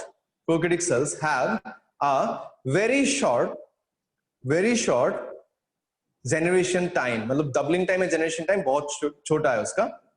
prokaryotic cells have a very short generation time, और डबलिंग टाइम जो अच्छा लगता है लिख सकते हो. फॉर एग्जाम्पल, कितना बोला मैंने इक्वल है में? For example, only 20 minutes in equal. ये वैल्यू थोड़ा दिमाग में ध्यान रखना. 20 मिनट्स न्यूमेरिकल करने के लिए काम आएंगे आपको आगे. 20 मिनट्स में इक्वल मल्टीप्लाई करना है. For example, only 20 minutes in equal, तो 20 मिनट्स को उसको अपना जिंदगी कंप्लीट करना है.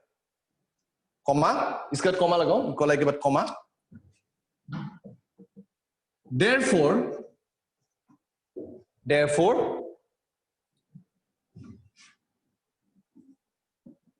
their metabolic rate is very high. Obviously बात है, अगर 20 मिनट में अपनी जिंदगी कंप्लीट करना है तो मेटाबॉलिक रेट बहुत ज्यादा होगा. therefore the metabolic rate is very high, and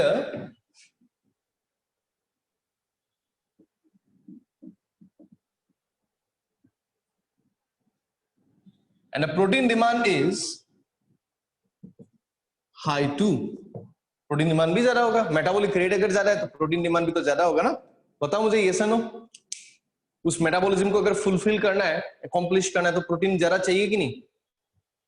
yes, okay.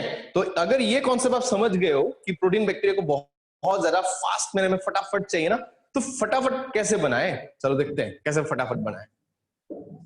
ये लाइन में मिटा रहा हूं, सबने लिख लिया होगा. चलो मैं 10 सेकंड दे रहा हूं फटाफट.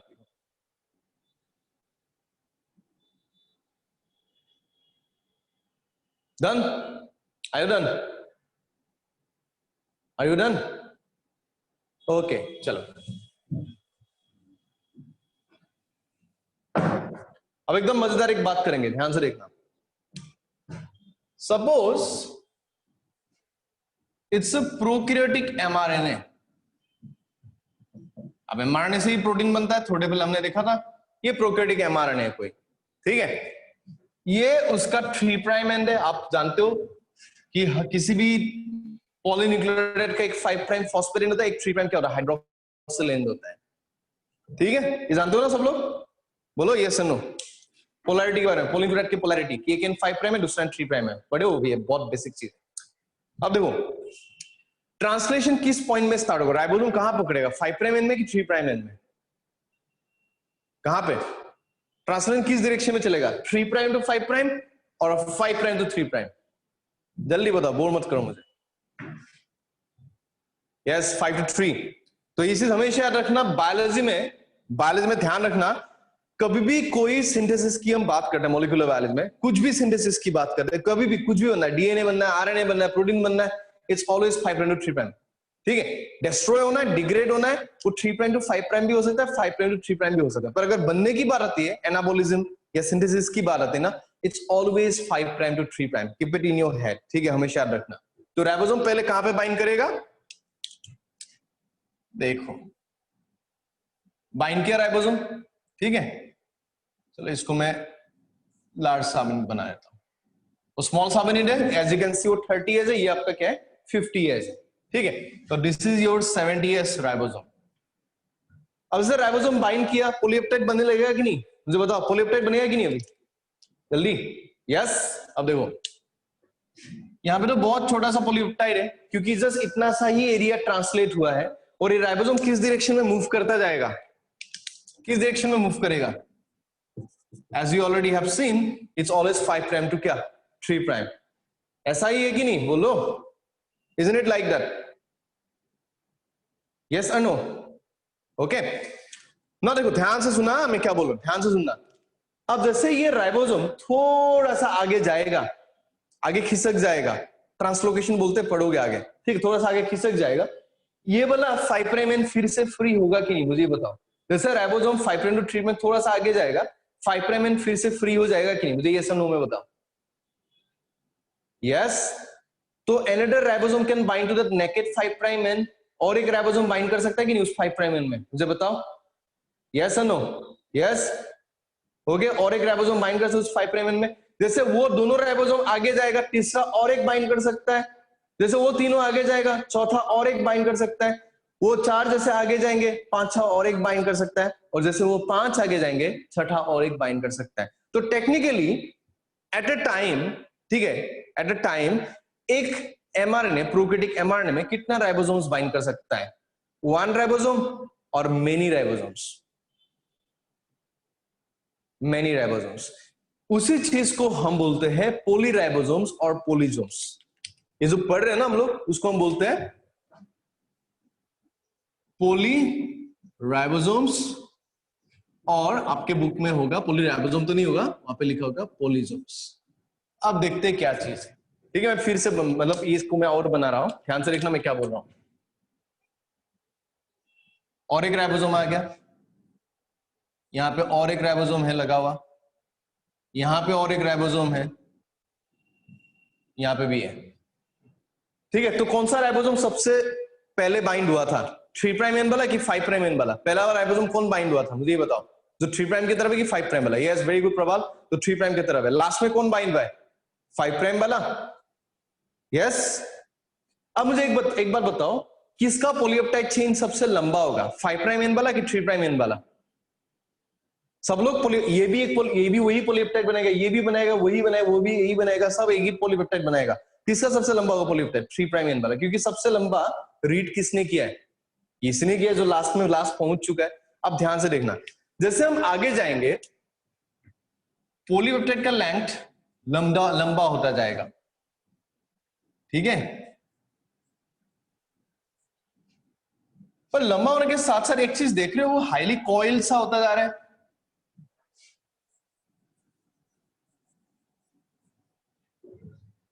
यस और नो? जैसे वो लंबा होता जा रहा है, वो टाइटली कॉइल हो रहा है कि नहीं? मुझे ये बताओ। Yes, what is happening? मुझे कौन बताओगे कि क्या हो रहा है यहाँ पे actually what is happening here? जैसे पॉलीपेप्टाइड बन रहा है, पॉलीपेप्टाइड इतना कॉइल क्यों कर रहा है? थोड़ा सा दिमाग लगाओ। जैसे पॉलीपेप्टाइड ग्रो कर रहा है, why it is coiling a lot? Yes Praval, protein का स्ट्रक्चर। अब पढ़े हो ना, कोई भी पॉलीपेप्टाइड जब तक वो 3D या 4D स्ट्रक्चर में नहीं आता, वो अपना फंक्शन नहीं कर सकता है। यस और नो? यस और नो? यस और नो? मुझे ये बताओ। तो एक चीज हमेशा याद रखना, जैसे प्रोकैरियोट में ट्रांसलेशन चलता रहता है, as you can see, okay, and at a time multiple ribosomes can bind the same mRNA molecule and can produce multiple copies of the same polypeptide। अगर ये mRNA हेक्सोकाइनेज जीन का mRNA था, तो मतलब ये भी हेक्सोकाइनेज ही बना रहा है, ये भी हेक्सोकाइनेज बना रहा है, ये भी हेक्सोकाइनेज, ये भी हेक्सोकाइनेज, ये भी हेक्सोकाइनेज। टोटल कितना हेक्सोकाइनेज बनेगा? 5 हेक्सोकाइनेज। मतलब एक एमआरएनए से 5 मॉलिक्यूल्स ऑफ हेक्सोकाइनेज तुम्हें मिलेंगे। बात समझ में आ रहा है? But the point is, hexokinase को काम करने के लिए जो वो करता है, ग्लूकोज को फॉस्फोराइलेट करने वाला रिएक्शन है, उसको करने के लिए उसको हेक्सोकाइनेज के शेप में तो आना पड़ेगा ना। How would it come to shape? Only if the polypeptide folds into 3D और 4D स्ट्रक्चर। अब बात ये है कि यूकेरियोटिक सेल में ये फोल्डिंग वाला पार्ट जो ना हमारे एंडोप्लाज्मिक रेटिकुलम के अंदर होता है, पर अनफॉर्चुनेटली प्रोकैरियोटिक सेल के अंदर कोई मेम्ब्रेन ऑर्गेनेली नहीं है। तो इसका जो फोल्डिंग होता है वो कहां पे होता है? साइटोप्लाज्म में ही होता है, अलोंग विद ट्रांसलेशन। बात समझ में आया सबको जो मैंने बोला? Have you got it? Okay, तो मैं आपको सिंपल से एक क्वेश्चन पूछ रहा हूं, यूकेरियोटिक सेल के अंदर पॉलीपेप्टाइड का फोल्डिंग कहां पे होता है? साइटोप्लाज्म में होता है और एक जगह पे होता है, मेनली का एंडोप्लाज्म, यस, ईआर में एंडोप्लाज्मिक रेटिकुलम। प्रोकैरियोट में एंडोप्लाज्मिक रेटिकुलम होता है, मेम्ब्रेन ऑर्गेनेली होता है प्रोकैरियोट्स में? नो। ठीक है, तो प्रोकैरियोट्स में फोल्डिंग कहां पे होता है? एंडोप्लाज्मिक रेटिकुलम की साइटोप्लाज्म में ही? साइटोप्लाज्म। वेरी गुड एवरीवन, समझ में आया? सबको समझ में आया कॉन्सेप्ट? बातें क्लियर है? ओके, इस डायग्राम को बनाओ, फटाफट बनाओ, फटाफट। तो ट्रांसलेशन किस डायरेक्शन में चल रहा है? 5 प्राइम टू 3 प्राइम डायरेक्शन में। This is the direction of translation. In the same time मैं ग्रीन कलर से लिख रहा हूं so that you can understand it very easily. Polypeptide folds into functional protein, ये साथ साथ में चला होता है। फंक्शनल प्रोटीन मतलब 3 या 4D स्ट्रक्चर। फटाफट बनाओ।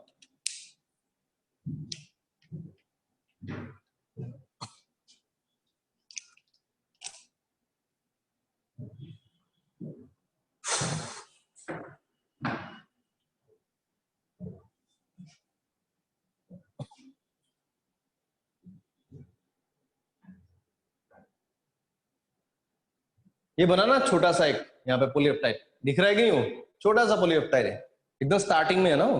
बाकी जितना आगे जाएगा वो और जरा फोल्ड होता है। देखो बड़ा, यहाँ पे इतना सा था, वहां पे इतना है, यहाँ पे इतना है, वहां पे बड़ा हो गया, साइज बढ़ता जा रहा है, प्रोटीन ज्यादा बन रहा है, फोल्डिंग ज्यादा हो रहा है। खतरनाक चीज है मॉलिक्यूलर बायोलॉजी, रट के कुछ नहीं होने वाला जिंदगी में। अगर ये समझ लिया ना, भगवान हो मॉलिक्यूलर बायोलॉजी, इसको नहीं समझ पाए ना, हैवान भी नहीं हो, कुछ नहीं हो, गए काम से।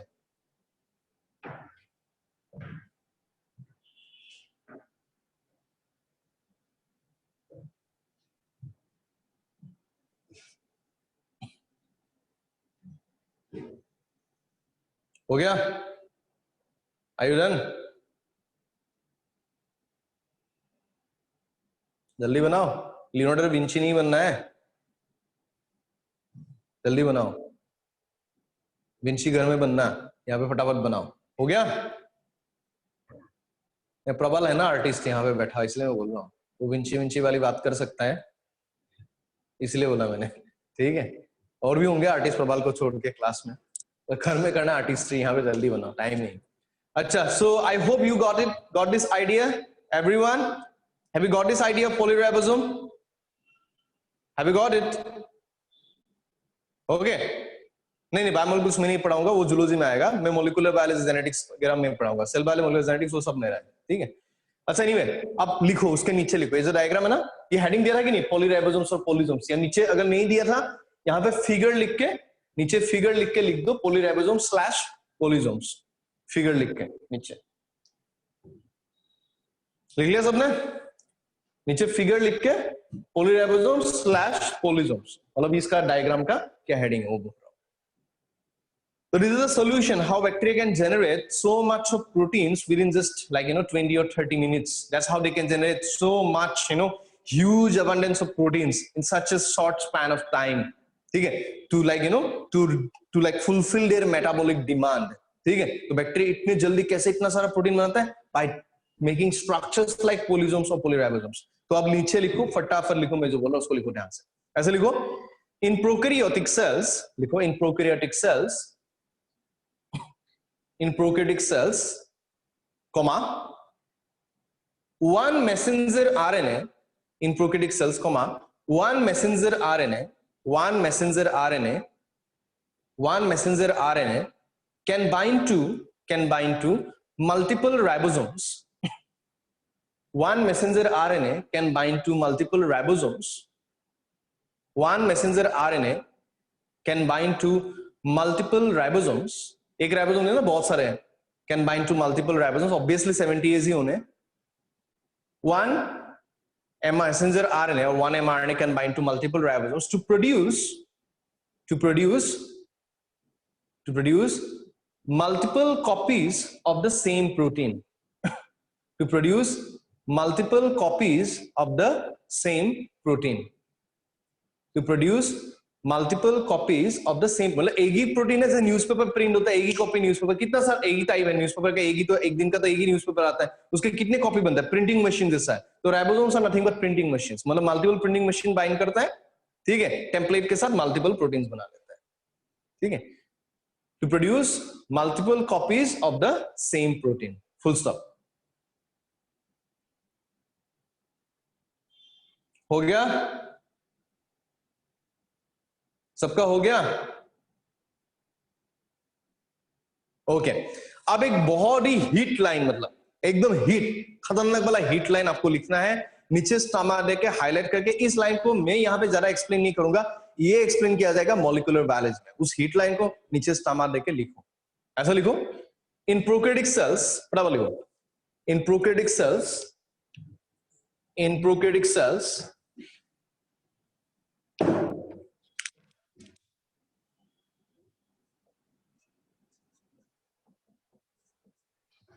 transcription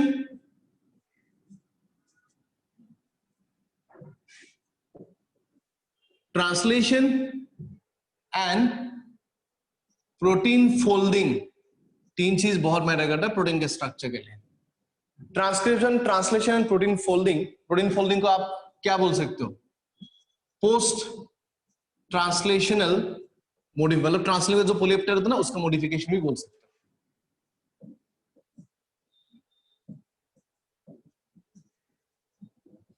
In prokaryotic cells, transcription, translation and protein folding slash post-translational modifications. Post-translational modifications are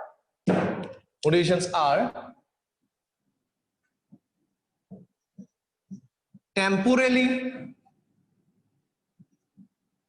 TEMPORALLY, temporally and spatially, SPATIA, spatially मत लिखना, spatially बोलो, SPATIA, temporally and spatially coupled. क्या मतलब मैं बोलूंगा, लिखो पहले इस लाइन को. temporally and spatially coupled.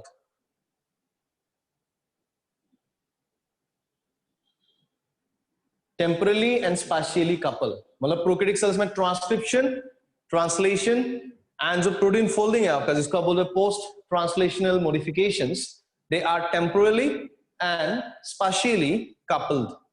तो ब्रैकेट में लिखो क्या मतलब है, पहले समझ लो. टेम्परली वर्ड का मतलब होता है टाइम, स्पेशियली वर्ड का मतलब होता है 3D स्पेस में, मतलब they are coupled in space and time. बात समझ में आ रहा है, बात समझ में आ रहा है, हम स्पेस टाइम की बात कर रहे हैं यहाँ पे, रिलेटिविटी के बारे में, ठीक है. समझ में आएगी नहीं मैं क्या बोल रहा हूं, कि एक ही टाइम पे हो रहा है, एक ही जगह पे हो रहा है, इसलिए मैं बोल रहा हूं temporally and spatially they are couple, मतलब टाइम में भी एंड स्पेस में भी they are happening all together. बातें समझ में आया कि नहीं आया, मुझे ही बताओ. Did you get it, did you get this line. Temporarily अगर आपको लिखना, नीचे स्टार लिखो. टेम्पोरली का मतलब इन टाइम, स्पेशियली का मतलब है इन स्पेस, मतलब टाइम एंड स्पेस में एक ही जगह हो रहा है. अरे सिंपल सा चीज है, सब साइटोप्लाज्म में हो रहा है, एक साथ चल रहा है. ट्रांसक्रिप्शन खत्म नहीं हुआ, ट्रांसलेशन शुरू हो जाता है, क्योंकि न्यूक्लियस थोड़े ना वहां पे. ट्रांसक्रिप्शन खत्म होने से पहले ट्रांसलेशन स्टार्ट, मतलब 5 प्राइम एंड ओपन मिलता है, वहीं पे ट्रांसलेशन स्टार्ट हो जाता है. जैसे ट्रांसलेशन स्टार्ट होता है, आपका फोल्डिंग भी साथ साथ में चल रहा है. तो सब कुछ साइटोप्लाज्म में ही हो रहा है, सब कुछ एक साथ हो रहा है. तो स्पेस एंड टाइम में एक साथ हो रहा है कि नहीं, मुझे ये बताओ. यस और no. All these three things, they're happening in the same space and time. Yes or no? Okay. तो temporally का मतलब है in time, स्पाशियली का मतलब है इन स्पेस। तो ये वर्ड आपको सीखना है, क्योंकि मैं जब C4 एंड कैंप पार्ट में बताऊंगा ना, वहां पे भी ये वर्ड यूज करूंगा मैं, टेम्पोरली एंड स्पाशियली। मैं ऐसे ही पढ़ाता हूं, ठीक है? तो वर्ड सीखना पड़ेगा। नहीं आता है तो नीचे स्टामा देके लिख लो। टेम्पोरली का मतलब है इन टाइम, स्पाशियली का मतलब है इन स्पेस। छोटा मोटा इंग्लिश भी सीख रहे हो साथ साथ में, लिखो फटाफट।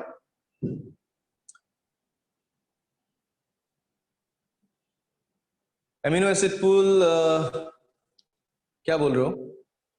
बिल्कुल देखा ही नहीं सर। अमीनो एसिड पूल ज्यादा होगा ना इसमें, मतलब सर इतना अमीनो एसिड कहां से लाएगा बैक्टीरिया? बैक्टीरिया के पास अपना अमीनो एसिड सिंथेसिस मैकेनिज्म होता है प्रवाल, डोंट वरी, ठीक है?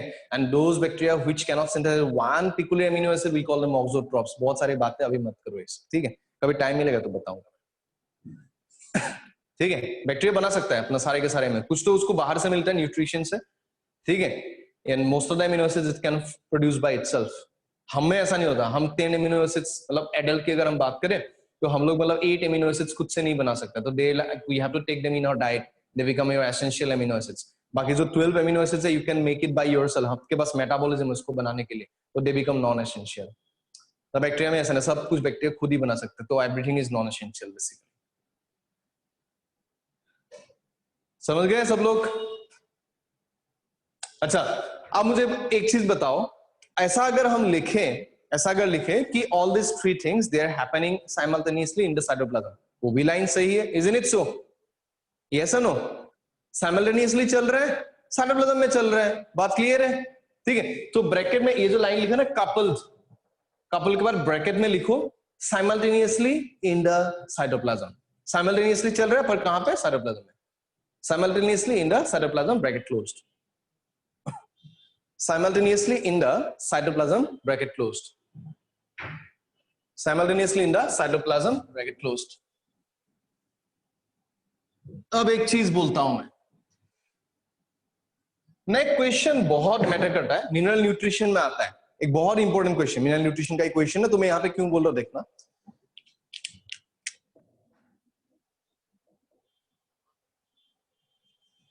तो मैं थोड़े पहले आपको यह बोला था कि बैक्टीरिया में या कोई भी मतलब यूकैरियोटिक राइबोसोम्स हो, तो जब तक ट्रांसलेशन नहीं होता तब तक small subunit and large subunit क्या होता है?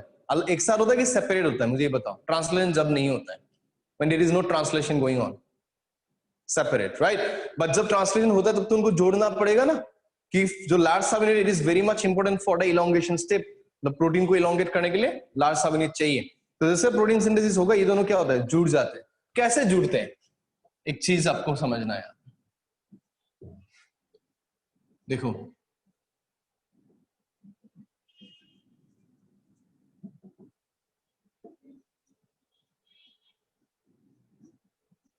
क्या लिखा हुआ है? Sudden increase in magnesium ion concentration, इसको हम बोलते हैं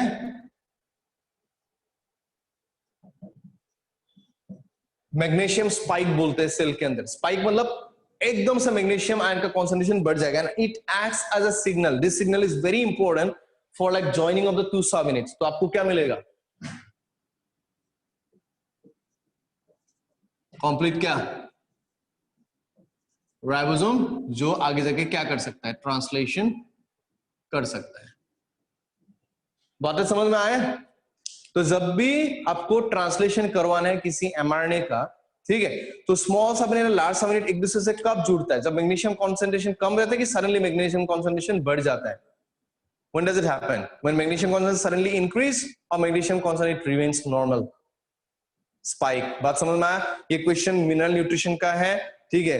इस बार भी नीट के लिए रेडी रहना, क्वेश्चन आगे भी मिल सकता है कि which of the following ion is very important for ribosome assembly? Ribosome को जोड़ने के लिए, असेंबल होने के लिए कौन सा आयन इंपॉर्टेंट है? आपका आंसर क्या होगा? मैग्नीशियम होगा, आयरन होगा, कोबाल्ट, निकल, ऐसा अगर दिया होगा तो what will be your answer? Which ion is very important? Magnesium. बात क्लियर है? मिनरल न्यूट्रिशन का क्वेश्चन है, तो मैंने यहीं पे बोल दिया। कोई भी प्रोकैरियोट हो यूकैरियोट हो, doesn't matter, magnesium spike is very important. तो we are done with ribosomes, prokaryotic ribosomes यहीं पे हमारा खत्म होता है। बाकी जो भी राइबोसोम्स के बारे में बात करेंगे हम यूकैरियोट्स में करेंगे, ठीक है? तो नेक्स्ट ऑर्गेनेली में बात कर रहा हूं। नेक्स्ट ऑर्गेनेली क्या था मुझे बताओ? मैंने जो लिखवाया था ना कि प्रोकैरियोटिक सेल साइटोप्लाज्म में ये चीज होता है। नेक्स्ट ऑर्गेनेली क्या बताया था मैंने? नंबर 1 तो राइबोसोम्स था, नंबर 2 क्या था? कुछ बताया था ना? क्या लिखवा था मैंने? न्यूक्लियोइड,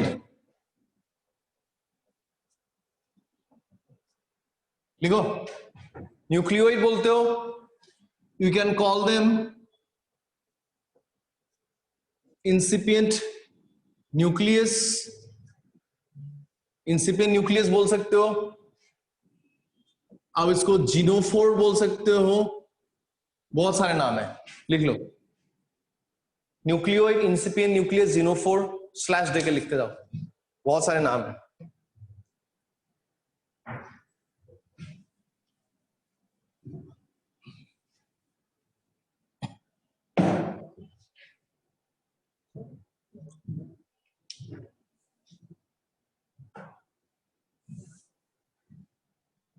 हो गया?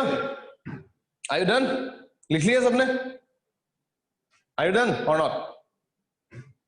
ओके, अब देखो ये लास्ट टॉपिक है आज का. हाँ, फटाफट समझना है, सिंपल चीज है. लिखते जाओ. पहला चीज लिखो, नो न्यूक्लियर मेम्ब्रेन.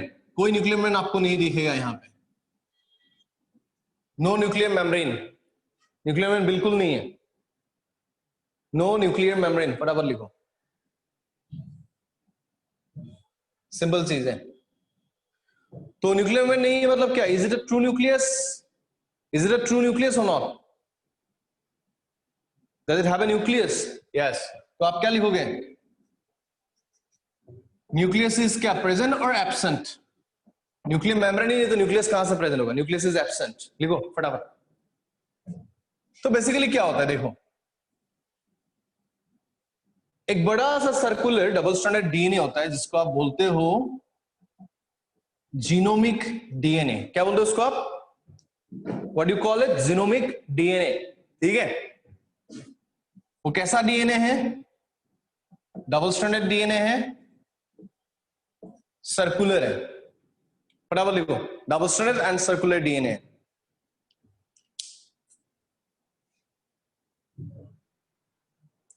हो गया? Are you done? एक जीनोमिक डीएनए बड़ा सा जो डबल स्ट्रैंडेड डीएनए है, एंड कॉमा क्या लिखे हम? सर्कुलर डीएनए हो. मतलब कोई एंड नहीं होता. हमारा डीएनए लीनियर होता है, क्रोमोसोम्स एक एंड इधर, एक एंड दूसरा एंड दूसरे तरफ. यहाँ पे कोई एंड नहीं. The whole thing is circular.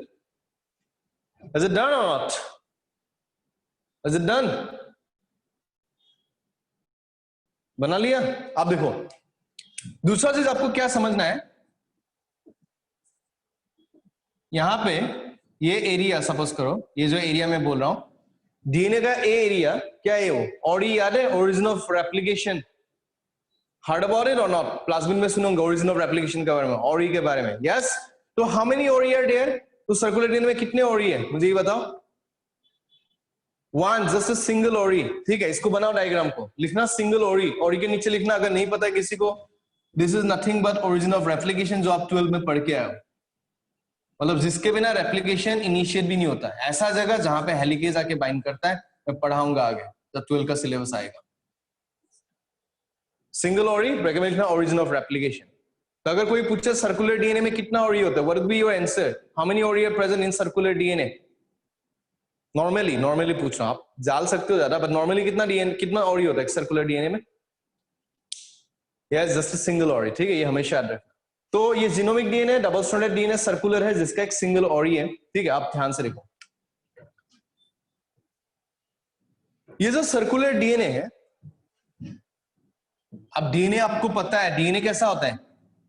Negatively क्या, चार्ज्ड. क्यों? बिकॉज डीएनए में क्या होता है? Phosphate groups. ऑब्वियस सी बात है, phosphate PO4 3 minus negative charge होता है कि नहीं? बोलते बताओ यस और नो में. इट कंटेन्स पॉजिटिव चार्ज और negative charge. Yes, negative. Okay. तो अगर ये नेगेटिवली चार्ज है तो पॉजिटिवली चार्ज प्रोटीन्स के साथ बाइंड कर सकते हैं. ऐसा है प्रोटीन जिसमें पॉजिटिवली चार्ज अमीनो एसिड्स हो, तो हम यहां पे बोलेंगे किसके साथ बाइंड करता है? हिस्टोन्स नहीं. हमारा डीएनए हिस्टोन के साथ बाइंड करता है, पर यहाँ पे जो प्रोकैरियोटिक सर्कुलर डीएनए है, सॉरी, वो बाइंड करता है कुछ अलग प्रोटीन के साथ, जिसको आप बोलते हो पॉलीएमीन्स. ये आप वर्ड को जानना है, polyamines. And polyamines are what? Polyamines contain positively charged amino acid present होंगे, amino acid containing proteins. But एक चीज हमेशा याद रखना, they are not histones, they are different things. Histone जैसा नहीं है, हम उसको बोलते हैं पॉलीइमिन्स, ठीक है। Now negatively charge DNA positive charge amino acid रहने वाले पॉलीइमिन्स के साथ कंबाइन कर लेता है, नेगेटिव पॉजिटिव अट्रैक्ट करता है, कूलम्स फोर्स, ठीक है। और जैसे करता है this circular DNA, it becomes somewhat like this, ऐसा दिखता है। लूप्स दिख रहा है, छोटे छोटे लूप्स दिख रहा है कि नहीं आपको? लूप जैसा स्ट्रक्चर बन रहा है ना, यस और no? Can you see loop like structure? ऐसे लूप जैसा बन रहा है कि नहीं ऐसा? बोलो यस नो में। यस, ठीक है। और ये जो स्ट्रक्चर आपको दिख रहे हैं हम इसको बोलते हैं सुपरकॉइल्ड डीएनए। सुपरकॉइल्ड डीएनए, बहुत लोग इसको बैक्टीरियल क्रोमोसोम भी बोलते हैं, but bacteria in real words, in true words, bacteria never have true chromosomes. ये याद रखना, bacteria never have true chromosomes, but sometimes this supercoiled DNA you can call it bacterial chromosome, क्योंकि chromosome होने के लिए आपको हिस्टोन चाहिए, and there are no histones here, ठीक है। यहाँ पे पोलीइमीन्स है। समझ में आया सबको? बोलो भाई, have you got it or not? Have you guys got it? So do bacteria have true chromosomes? Yes or no में बोलो। No, okay. सो जो उनके पास है वो क्रोमोसोमिक एक supercoil DNA, which one it is? Is it a true chromosome और just a supercoil DNA? Yes, supercoil DNA. और supercoil DNA खाली डीएनए से बन सकता है कि पॉलीइमीन चाहिए? खाली डीएनए से बन सकते हैं कि पॉलीइमीन चाहिए? यस, पॉलीइमीन्स बहुत जरूरी है। ये क्वेश्चन आता है, रेडी रहना, बनाओ इसको, फटाफट बनाओ, हरी अप, क्विकली बनाओ।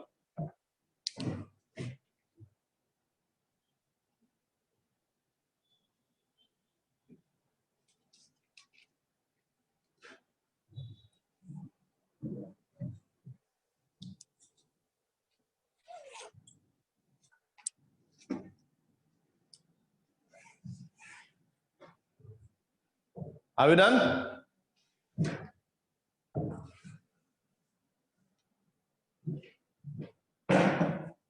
Are you done? Okay?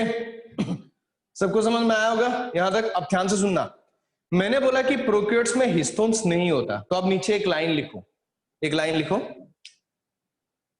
ऐसा लिखो, prokaryotic DNA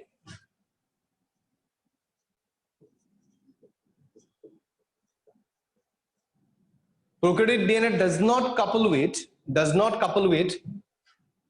couple with histones. ये पहला पॉइंट है, does not couple with histones.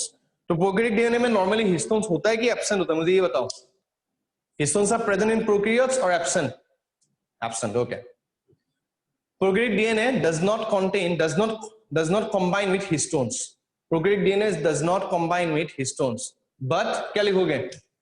But किसके साथ? क्या बोला अभी? किसके साथ कंबाइन करता है? बट पॉलीइमीन्स, अभी तो बोला था। Prokaryotic DNA does not combine with histones but polyamines, बराबर लिखिए, पहला पॉइंट है, फुल स्टॉप। अभी और कुछ पॉइंट हमें लिखना है।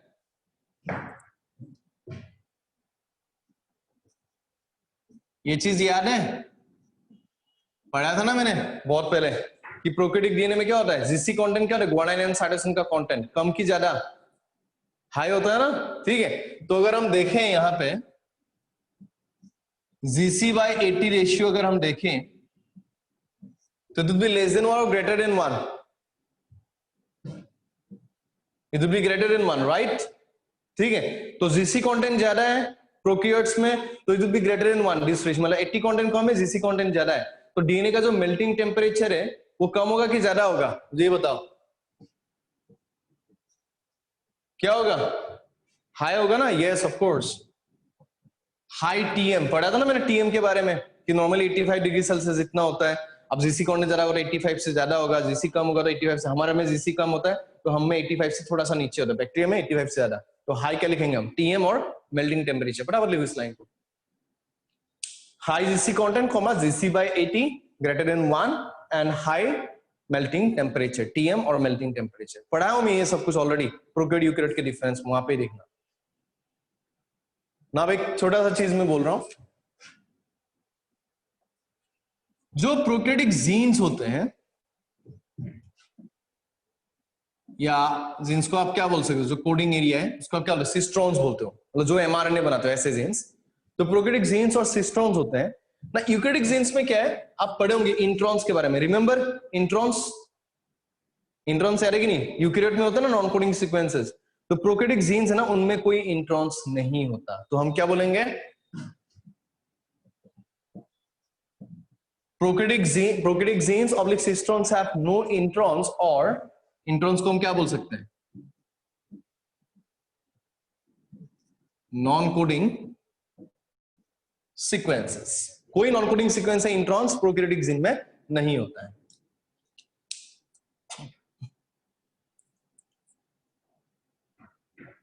Are you done? Are you done? लिख लिया ये, प्रोकैरियोटिक जीन्स और सिस्ट्रॉन्स हैव नो इंट्रॉन्स और नॉन कोडिंग सीक्वेंसेस, ठीक है, वो हम में होता है, प्रोकैरियोट में होता है। अब एक लास्ट चीज मैं बोल रहा हूं, अब आप सोच रहे हो कि हिस्टोन्स कभी भी प्रोकैरियोट्स में नहीं होता, but there is an exception, hardware archaebacteria. Archaebacteria सुने हो, अभी थोड़े पहले बोला था ना एंशियंट बैक्टीरिया, ठीक है। दो वी कॉल देम एंशियंट, उनको हम एंशियंट इसलिए बोलते हैं क्योंकि वो लोग जिस हैबिटेट में रहते हैं, मैं बात करूंगा आर्कीबैक्टीरिया बायोलॉजी क्लास में, कि वो लोग जिस हैबिटेट में रहते हैं, those habitats they resemble the early earth atmosphere, ठीक है, वोल्केनिक जो इरप्शन उसमें होता है, लावा में होता है, ठीक है, से लाइक आपका जो हॉट थर्मल स्प्रिंग्स वहां पे होगा, एसिडिक कंडीशन में होगा, हाईली सलाइन कंडीशन में होंगे, हाँ, जहां पे मीथेन का कंसंट्रेशन बहुत है, मतलब ऐसा चीज जहां पे नॉर्मल ऑर्गेनिज्म सर्वाइव नहीं कर सकता।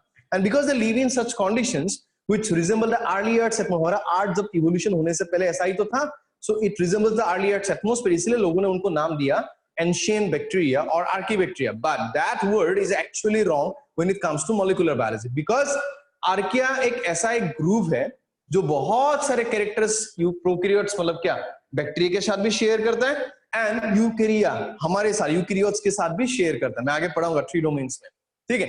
Now one of the biggest चीज जो आर्किया हमें सिमिलर है, that archaea they are very unique group of prokaryotes जिसके पास हिस्टोन्स होते हैं। But if you ask me are the histones of ours and archaea are similar, my answer is no. Okay, archaea के histone and हमारे histone they are non homologous, but yes archaea have histones in their DNA. बात समझ में आया? But normal prokaryotes में histones कभी भी नहीं दिखता। बात समझ में आया कि नहीं? मुझे यस नो में बताओ, बोलो। ओके, तो आप नीचे स्टामा देके हाईलाइट करके एक बात लिखो, लिखो स्टामा देके हाईलाइट करके लिखो।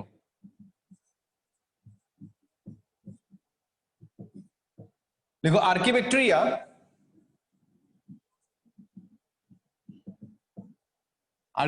contain histones. It's an exception to the normal rule कि normally prokaryotic cell में histones नहीं होते, पर आर्कीबैक्टीरिया पास histones होता है। Archaebacteria contain histones, but these histones are non-homologous, but these histones are non-homologous with eukaryotic histones. But these histones are non-homologous with eukaryotic histones. But these histones are non-homologous with eukaryotic histones. But these histones are non-homologous with eukaryotic histones. कुछ doubt किसी को? Anybody? Any doubt?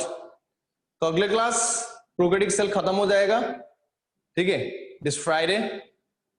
Will talk about plasmids, हम बात करेंगे इसके बाद, and then will talk about inclusion bodies, it will be over, and then will start eukaryotic cells. इसमें मैं प्लांट सेल वॉल के बारे में बात करूंगा।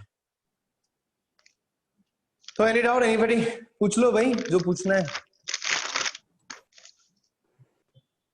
तो नॉर्मली बैक्टीरिया में हिस्टोन्स नहीं होता, but archaebacteria do they contain histones और not? You can unmute yourself, मैं अलाउ करके रखा हूं। You can unmute yourself if you want to ask something. तो मैं रिकॉर्डिंग यहीं पे स्टॉप कर रहा हूँ, ठीक है? और जो डाउट है पूछ लो।